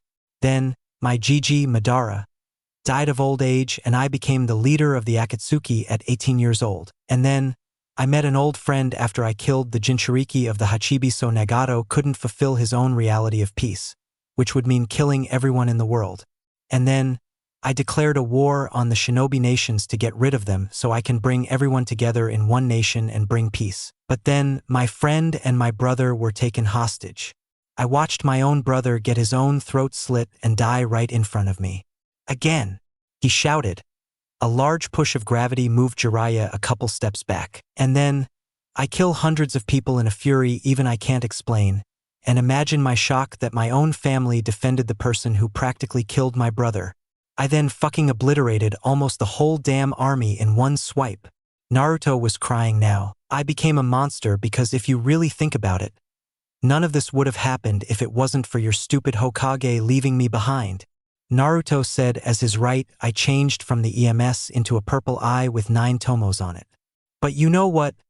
I wouldn't change a goddamn thing about this life, because I found people I could find myself trusting and loving. Now tell my Jiraiya of the Sannin, who's the true villain? The boy who you had left behind or the person who left him alone? Tell me. He screamed in fury as another large push thrusted Jiraiya across the whole battlefield, causing him to break many bones. The legendary Rinnegan.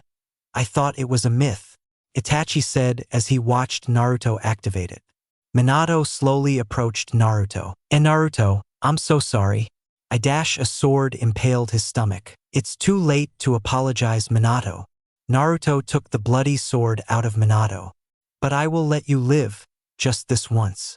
Even if you're the cause of all of this. He then looked at his family. I'm sorry, Was all he said as he had his head down. He felt something poking his forehead. He looked up to see Itachi smiling. You don't need to apologize to us, Naruto. Remember what I said before I died? Naruto nodded. That still stands till this day. I said I will love you no matter what you do. All of us will. He said as Mikoto and Fugaku put a hand on Naruto's shoulder with soft smiles. But we have to go, this being a live thing, it was only temporary for us. Goodbye, little brother. Goodbye, Naruto-san. Fugaku and Mikoto said before they started flaking away in a bright light and disappearing forever. Naruto wiped his tears away as a small smile graced his lips, happy that he saw his family again. Satsuki then tapped his shoulder. Konoha killed our family? She said. Naruto nodded solemnly. Then take me with you. I don't wish to fight for a village that killed my family. Naruto smiled and hugged her before he grabbed her hand and Kamui'd to Samui, grabbed her hand, and disappeared away from the battlefield in another Kamui. Minato looked at Inoki. When your village perishes, Konoha will not aid you, he said before he and the Sanins left the battlefield. Same over here, Mei and Gaara said at the same time. Inoki's eyes widened as he heard this. He was about to protest, but the two red-headed Kage were already leaving. I will aid you in your time in need, I said. That bastard killed my brother and took my arm, he will pay. Inoki smiled as he shook the only hand of the Raikage. You will not regret your decision, Raikage Dano. Not at all. Naruto held a torch as he saw his deceased brother laying down on a large pile of wood that Samui and Satsuki had helped him gather. The two females were now standing behind him a couple of feet away with their heads down. Naruto slowly put the orange mask that was once Obito's onto Obito's face before setting his own mask into Obito's hands. May we meet in the other world, my brother, Naruto said as he lit the large stack of wood and watched his brother's body burn away. Naruto turned to the girls. I must set out for IWA, he said as he quickly walked past them only to be stopped by two tugs. I'm not letting you go there. You're staying right here, Samui and Satsuki shouted at the same time. Naruto turned and looked at them both in the eye. This is the only way I need to feel at peace, he said calmly. Satsuki glared at him. Then at least let me go with you, she said. Naruto shook his head. You can't force me not to go, she shouted. Naruto looked at her sadly. Forgive me, was their only warning before he knocked both of them out with a quick chop to the neck.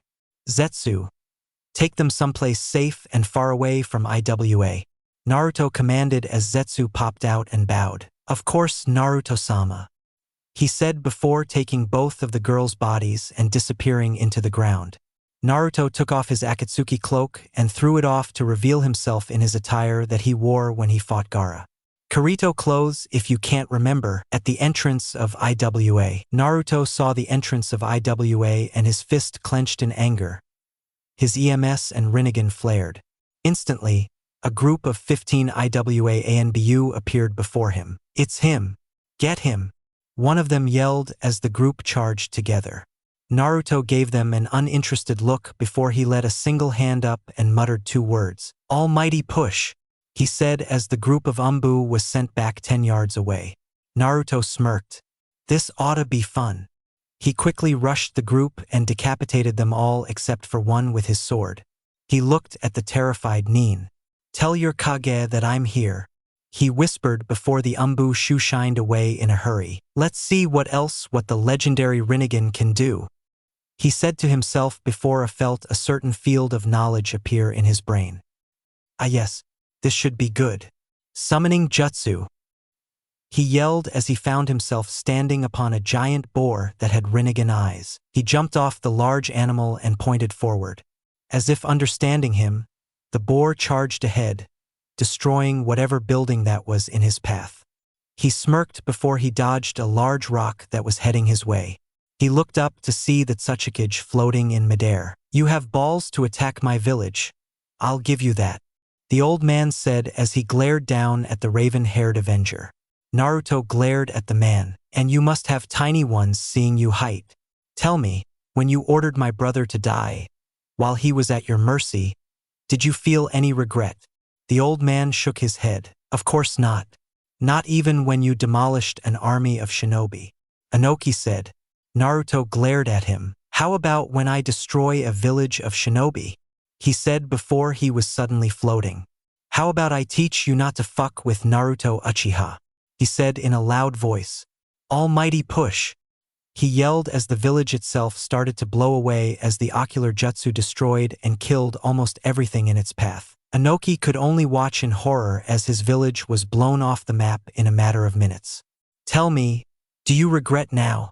Inoki was about to answer when a girl's voice was heard. I'll kill him for you and the village Gramps. The girl yelled as she jumped in the air and tried to punch Naruto, but her fist was immediately caught. She stared in fear as she met Naruto's gaze. Psychoiomi. Naruto whispered before the girl found herself in a red world. She then found herself tied to a cross and facing Naruto. Welcome to the world of Psychoiomi, where in this world, I am God. He then took his sword and stabbed her over and over again with it until she was screaming in agony. She looked at the man, breathing heavily, wondering how many hours have passed. As if reading her thoughts, Naruto spoke, 127 hours, 59 minutes, and 59 seconds left. He said, much to her fear and terror. Few seconds later in the real world, the girl fell limp in his hand as he flung her down onto the ground before he landed down on the ground next to her. He looked at Inoki. I will show you the meaning of regret, just like you showed me the meaning of revenge. He grabbed the unconscious girl by her hair and put a kunai at her throat. I will teach you what no other man will or can. He shouted wickedly. Inoki could only watch as his granddaughter's throat was cut open as blood spill out like a waterfall. Inoki floated down and cradled his granddaughter's small body before he glared at Naruto. What do you want? He shouted in rage. Naruto simply chuckled before he grabbed Inoki by his neck and lifted him up to eye level. To teach a lesson to you, and however many survivors there are in this pathetic village. The lesson is you will reap what you sow. He said before his right hand started gathering lightning chakra. Kakashi and I taught me this jutsu. I used it to kill a lot of people in that battle. He should be honored, he said as he shoved the Chidori in Inoki's heart. Because it was just used to kill a Kage. Naruto let the dead Kage's body drop on the ground next to his granddaughter and turned around and walked away silently, ignoring the shouts and pleas of any survivors. This man is too damn dangerous to be left alive. He destroyed an entire village. Imagine what he could do if he wanted to destroy us, I said furiously, unconsciously sending tiny waves of Ki in the room. Gaara smirked. Are you worried that he'll come for your village next because you foolishly decided to with IWA? Gaara said as it was the most normal thing in the world. Or maybe you have a personal vendetta against Naruto Uchiha? I growled, about to protest before Mei interrupted. It's just sad. He was such a cute little boy and my godson, she said before her eyes shifted to Minato, as he looked at the desk with a mix of anger and shame. Oh, how did my little Naruto get this way, I wonder? She said sarcastically. Minato stood up quickly, his chair sliding several feet away from him, his fist clenched tightly. I know this is all my fault. If I hadn't left him that day, none of this would have happened, he said angrily before his eyes shot up. His sky-blue eyes hardened with determination. But I will have to correct my mistake, no matter the cost, he said with conviction, getting a pleased smirk from the rakeage as Gaara nodded his head. Mei shook her head. He did kill a lot of people on both of those days. I will aid your battle, Hokage Dano, but I do not think I have the heart to try and kill the boy who I once called my godson. I glared at the woman. How could you not want to kill that monster? If the rakeage quickly dodged a three-pronged kunai that was thrown at him. Minato Namikaze was glaring daggers at the man who had spoken. It's the people like you that made him this way. Sure, I left him behind, but leaving him behind didn't cause him to do this. It just had an effect. People like you, Isan, are why Naruto is this way. If people hadn't taken things he loved away, or tortured him constantly, he would not be our enemy. So don't you dare call my son a monster. Because people like Inoki and you are the true monsters in this world. Minato shouted, a tear sliding down his cheek as he spoke. Do you wish to start another war with Kumo Minato Namikaze? I roared. Minato glared at him. Do you want to be at the other side of my blade once again? Last time we fought, your little brother was at my mercy along with you and your squad. Do not think for a second all I do as Hokage is dilly-dally all day long and not train. Now I had a look of pure fear on his face before he quickly looked down the ground. I apologize if I had spoken out of turn, Hokage Dano.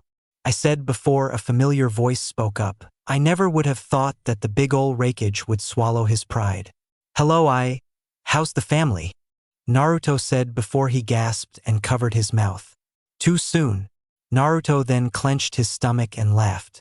Everyone looked at the man they had just been discussing. Their eyes widened. How dare you show your face here after what you've done? Gaara said as he was ready to attack with his sand. Naruto shifted his gaze to the young Kazekage. Shut up, Gaara, was all he said before he sat down in one of the empty chairs and looked at the four Kages. I know this is the Tsuchikige's chair, but I guess that would be me since I destroyed the village and its people. Minato eyed his son. What are you here for, Naruto? Naruto grinned and tapped the table and then his head. Always straight to the point, Hokage-sama, you're no fun. Naruto then sighed and rested his cheek on his fist. But since you asked so nicely, I guess I'll answer. I've come here to negotiate your surrender. Everyone's brows rose in surprise at his answer. Our surrender? You are outnumbered here, boy. How are you any in position to tell us to surrender? I shouted. Naruto lazily looked at him. Maybe your memory is lacking. Not only did I destroy your combined little army, but I also killed the Hachibi Jinchuriki and cut off your arm.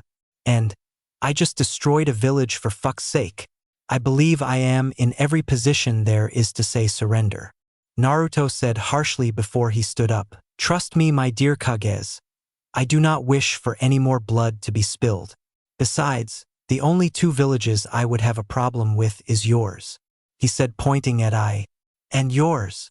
He then pointed to Minato. Kumo has allied themselves with Iwa, the village who killed my brother, and Konoha tortured me enough times by the time I was 6 years old to give any veteran shinobi a horrible nightmare. But I'm willing to let all of this go, but only if you surrender your countries under my rule, so I may unite all of the shinobi nations into one big shinobi nation and bring peace to the world. So what do you say? This may actually be a good idea, Mei said as she rubbed her chin and eyed Naruto. Everyone else looked at her like she grew another head. But then again, we do not have the authority to hand over our respective countries. That is the daimyo's decision. Come on, Naruto-kun. I thought you were smart. Naruto started laughing. Tell me, Bachan, whose army would win, yours, or that pathetic man you call a daimyo? Mei adopted a thoughtful expression. I think it's ridiculous that you all kiss your own daimyo's ass when it should actually be the exact opposite. Here you all are, one of the most powerful men and women of your country, and you decide to listen to a guy whose guards are a bunch of monks and samurais. I swear it's like dealing with Konohamaru-kun all over again, he said, shaking his head in slight amusement. But what about our people? We can't just hand them over to a person who is the leader of a terrorist organization, Gaara said. Naruto sighed and ran a hand through his hair. Gaara. Didn't I tell you to shut up 5 minutes ago? Gaara was about to protest before he saw Naruto glaring at him before he put sand over his own mouth. Naruto clapped. Good. Now that this little talk is over with, I'm going to go see Satsuki-chan and Samui-chan. They aren't going to be happy when I get home, he said as he shivered. I swear, I may be stronger, but those girls are just ugh. He said to himself as he disappeared in a kamui, leaving 4 Kages with sweat drops. Somewhere unknown because God is lazy like that. That's me. Naruto appeared from a kamui as he sighed at the sight of 2 very angry kunoichi. How dare you knock us out and leave your creepy plant friend? Satsuki demanded, causing Naruto to smile widely. Zetsu is not creepy, He turned to the black and white Venus flytrap. Well, you are kinda creepy. Zetsu only grinned and sunk into the ground. Naruto then looked back at the girls and ducked under a punch delivered by Samui. That wasn't very nice, Samui-chan. Naruto chatted with a smirk. He was then punched by a purple fist into a wall. How about that, Naruto-kun? Satsuki said as she deactivated Susanoo. Naruto shrugged off the debris off rock that was on him. Ka-san hit harder. he said with a small smile. He was then grabbed in a hug by bother girls at once, making him smile wider. There's 2 for the harem, he whispered. What was that? Both girls said in unison as they pulled away. Naruto scratched the back of his head nervously. Oh, nothing. Just a thanks for the hug and all, he said, slight nervous. Samui eyed him suspiciously. That's what I thought you said. Naruto chuckled nervously. I heard harem Samui-san, didn't you? Samui nodded as both slowly approached Naruto with predatory looks. Naruto looked at his imaginary watch. Would you look at the time? I need to go do some, running. Yeah, running. So bye. He shouted as ran out of the cave like home. Satsuki and Samui pouted alike. I was gonna kiss him, they said in unison, before they looked at one another, a lightning bolt connecting their foreheads. He's mine, they shouted in unison again before began the catfight for Naruto Uchiha. Please don't hurt us, a woman with bright blonde hair yelled, tears running down her face as she stood in front of 2 children that couldn't be older than 8 years old. 5 men stood in front of the family, his sword already slightly bloody as a lifeless body was behind them. The father of the 2 children. Hurt you? No, we won't do that. Yet, right now, we are going to take you at that little daughter of yours and make you our play toys before the freaky ones take the little boy, the man said, an evil glint in his eyes. The woman started crying even harder as she shook her head in denial. The men were about to close in before a figure dressed in black separated the now family of 3 and the tiny group of bandits. You see, when I was a child, I was lucky. Apparently no one wanted to stain themselves with the supposed demon, but I see you would have no guilt or regret over doing those things with these people, would you? The man said, a single red eye with 3 tomos spinning wildly. The leader of the small group laughed. We have no business with you, Mr. Whoever you are, but we won't think twice before we kill you like we did to that weak little man over there. So hurry along and I can guarantee your safety. The man in black smirked, his white teeth shining in the darkness. It's always the one that talk like that die first, the mysterious man said. The bandit had a look of surprise across his face before it turned to one of anger. Oh, a smartass are we? How about I wipe that stupid off your face? The man yelled, charging and swinging his sword down in an attempt to kill the man. Keyword is attempt. He found his wrist grabbed tightly and slowly squeezed. He fell to his knees as he dropped his sword in pain. Ack, what are you doing to me? The usual. Saving a lovely family that had just lost a loved one. Which is funny since I consider myself an avenger. The man twisted the other man's arm in a hard motion, breaking it and earning a scream. I loathe people like you, was all he said before he grabbed the man by the neck and slowly started squeezing until he heard a satisfying snap, indicating the broken neck of the now dead man. Boss! The group yelled before one spoke up. You'll pay for that. Get em. The group charged before the man held up one hand and did a single sign. Ninja art. Chakra needles. He whispered as hundreds of needles appeared above his head and shot forward, impaling the whole group multiple times, killing them in a matter of seconds. The man turned around and saw the woman and her children shaking in fear. I'm sorry I wasn't here early enough to save your husband. Forgive me, the man said as he bowed. The woman slowly opened her mouth to speak. And nothing to be forgiven about. You saved my children and I. Thank you. She trailed off, asking for a name without actually asking. Naruto Uchiha at your service. He made another hand sign as a shadow clone appeared. This clone will escort you safely anywhere you're going for the next week. Be safe, Naruto said before he disappeared in Kamui. Somewhere in AIM, Naruto appeared in a Kamui and was greeted by the sight of all the Akatsuki members who have yet to die, including Pain, Konin, Haiden, Kakuzu, Kisame, Zetsu, and Deidara. Why was the meeting called Pain? Naruto said, a small genjutsu over his Rinnegan, making it look like a regular Sharingan. All of us that are present have begun to think you are incompetent to lead the Akatsuki. Naruto rose an eyebrow. And you believe you would be a better? Naruto replied in an annoyed tone. Indeed, for I am a god, and only God should be able to lead. Correct. Naruto just glared at Pain, not answering. I'm going to take your silence as your answer. I officially declare myself the leader of the Akatsuki. Now, since you have so foolishly killed the Hachibi Jinchuriki, we will go for the Kyuubi Jinchuriki. My sources say that they are in Konoha. The Akatsuki will deal with him after we deal with you. This shocked Naruto. The Akatsuki, a group both Madara and Obito entrusted him with, was going to betray him. Hell no. So, I guess this is a bad time to say I am the Jinchuriki of the Kyuubi? Hayden started laughing. I'm sorry, this is just a big-ass plot twist. I swear. Joining this group was the best thing I have ever fucking done. Hayden said as he wiped away a tear. Kakuzu glared at him. This is surprising. However, you cannot take all 7 of us. 5 more redheads appeared out of nowhere. Make that 12. Pain said. Give up. You cannot defeat a god. Naruto smirked. So, you're saying that if someone has the Rinnegan, they are a god Nagato? Pain nodded. Well then, since your eyes are transplanted, you must wonder how much more powerful the real thing is, right? Pain looked confused. What are you talking about? I'm saying if you are a god with transplanted eyes, then I guess I'm the god since mine morphed. He said before he dispelled his genjutsu, revealing his own Rinnegan. And I have all the abilities of my Rinnegan on me, you had to split yours up.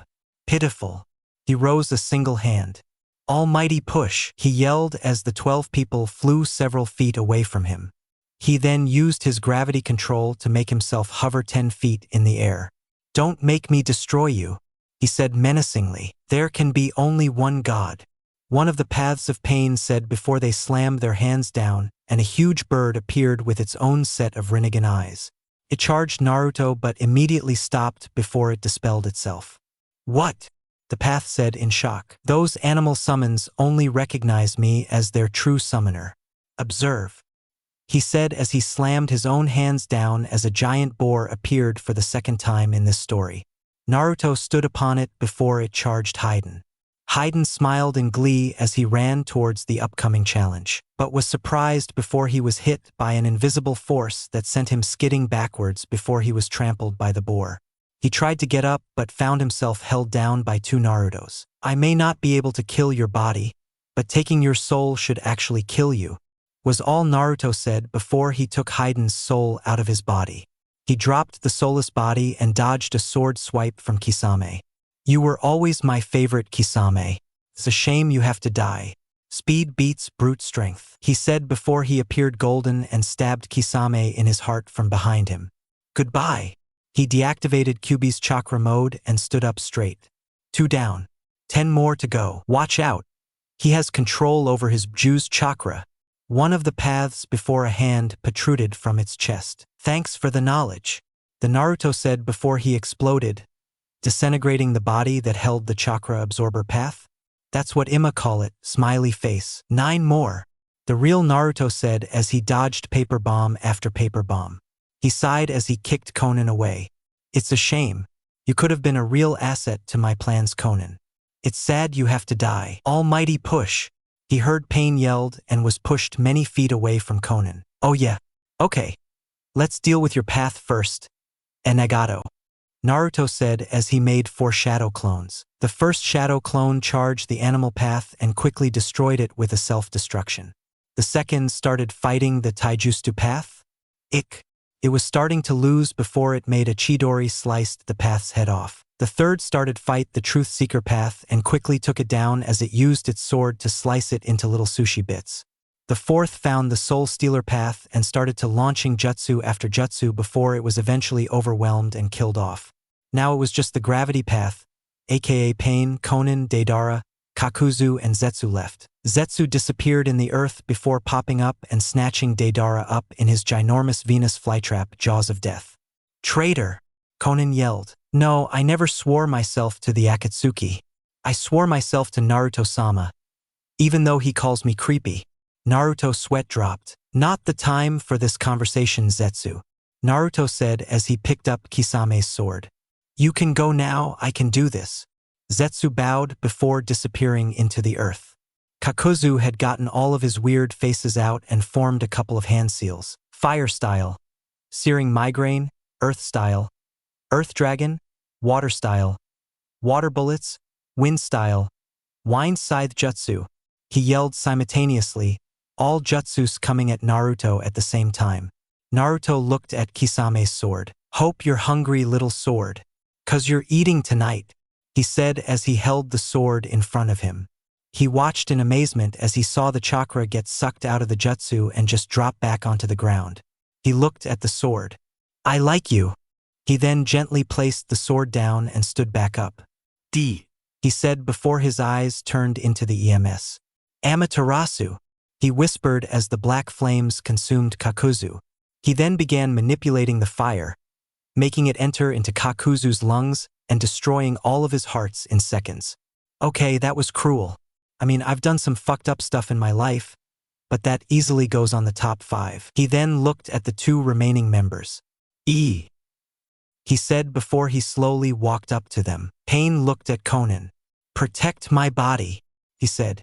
She nodded and used her paper to form wings and flew off in a certain direction. Naruto nodded before he looked at the last path. So, how does it feel to be defeated as easily as you were today? He said before he punched the path in the gut. He looked down at him. Pathetic. Pain just looked at Naruto. I am God. I will not die. Not yet. Naruto looked at him before stomping on his head, brains splattering everywhere. Now, to find the real you. He turned golden and ran off in the direction of where Konan flew off to. 5 minutes later, brought to you by Nesquik. Naruto opened the doors and saw a worried Konan hovering over a weak-looking Nagato. Naruto walked forward, ignoring the force that tried to keep him still. He looked at Nagato with pure disgust. And you call yourself a god? Pitiful. Nagato only stared at the raven-haired boy. No man, just kill us already, Nagato said. Naruto looked him over. You already killed yourself, Nagato. But I'll keep Konan alive though. Like I said earlier, she has her uses. And I'm not going to waste those by killing her, he said before he knocked out and slung her over his shoulder. I'm going to take your eyes now, Nagato. They belong to the Uchiha, not the Uzumaki. He procked to take Nagato's eyes out of his sockets, ignoring the screams of pain. He then made a single wind blade with his left hand. I will bring true peace. The only reason why you're going to die is because you wanted everyone dead to achieve it. Goodbye, he said before he stabbed Nagato in the herd, killing him. He then glanced at the unconscious Konan. I'm so excited to bring you to my home, he said sarcastically before he disappeared in a kamui. I hope you guys like the story. Comment down below when you want the next part. Do let me know your thoughts in the comments. Legacy signing off.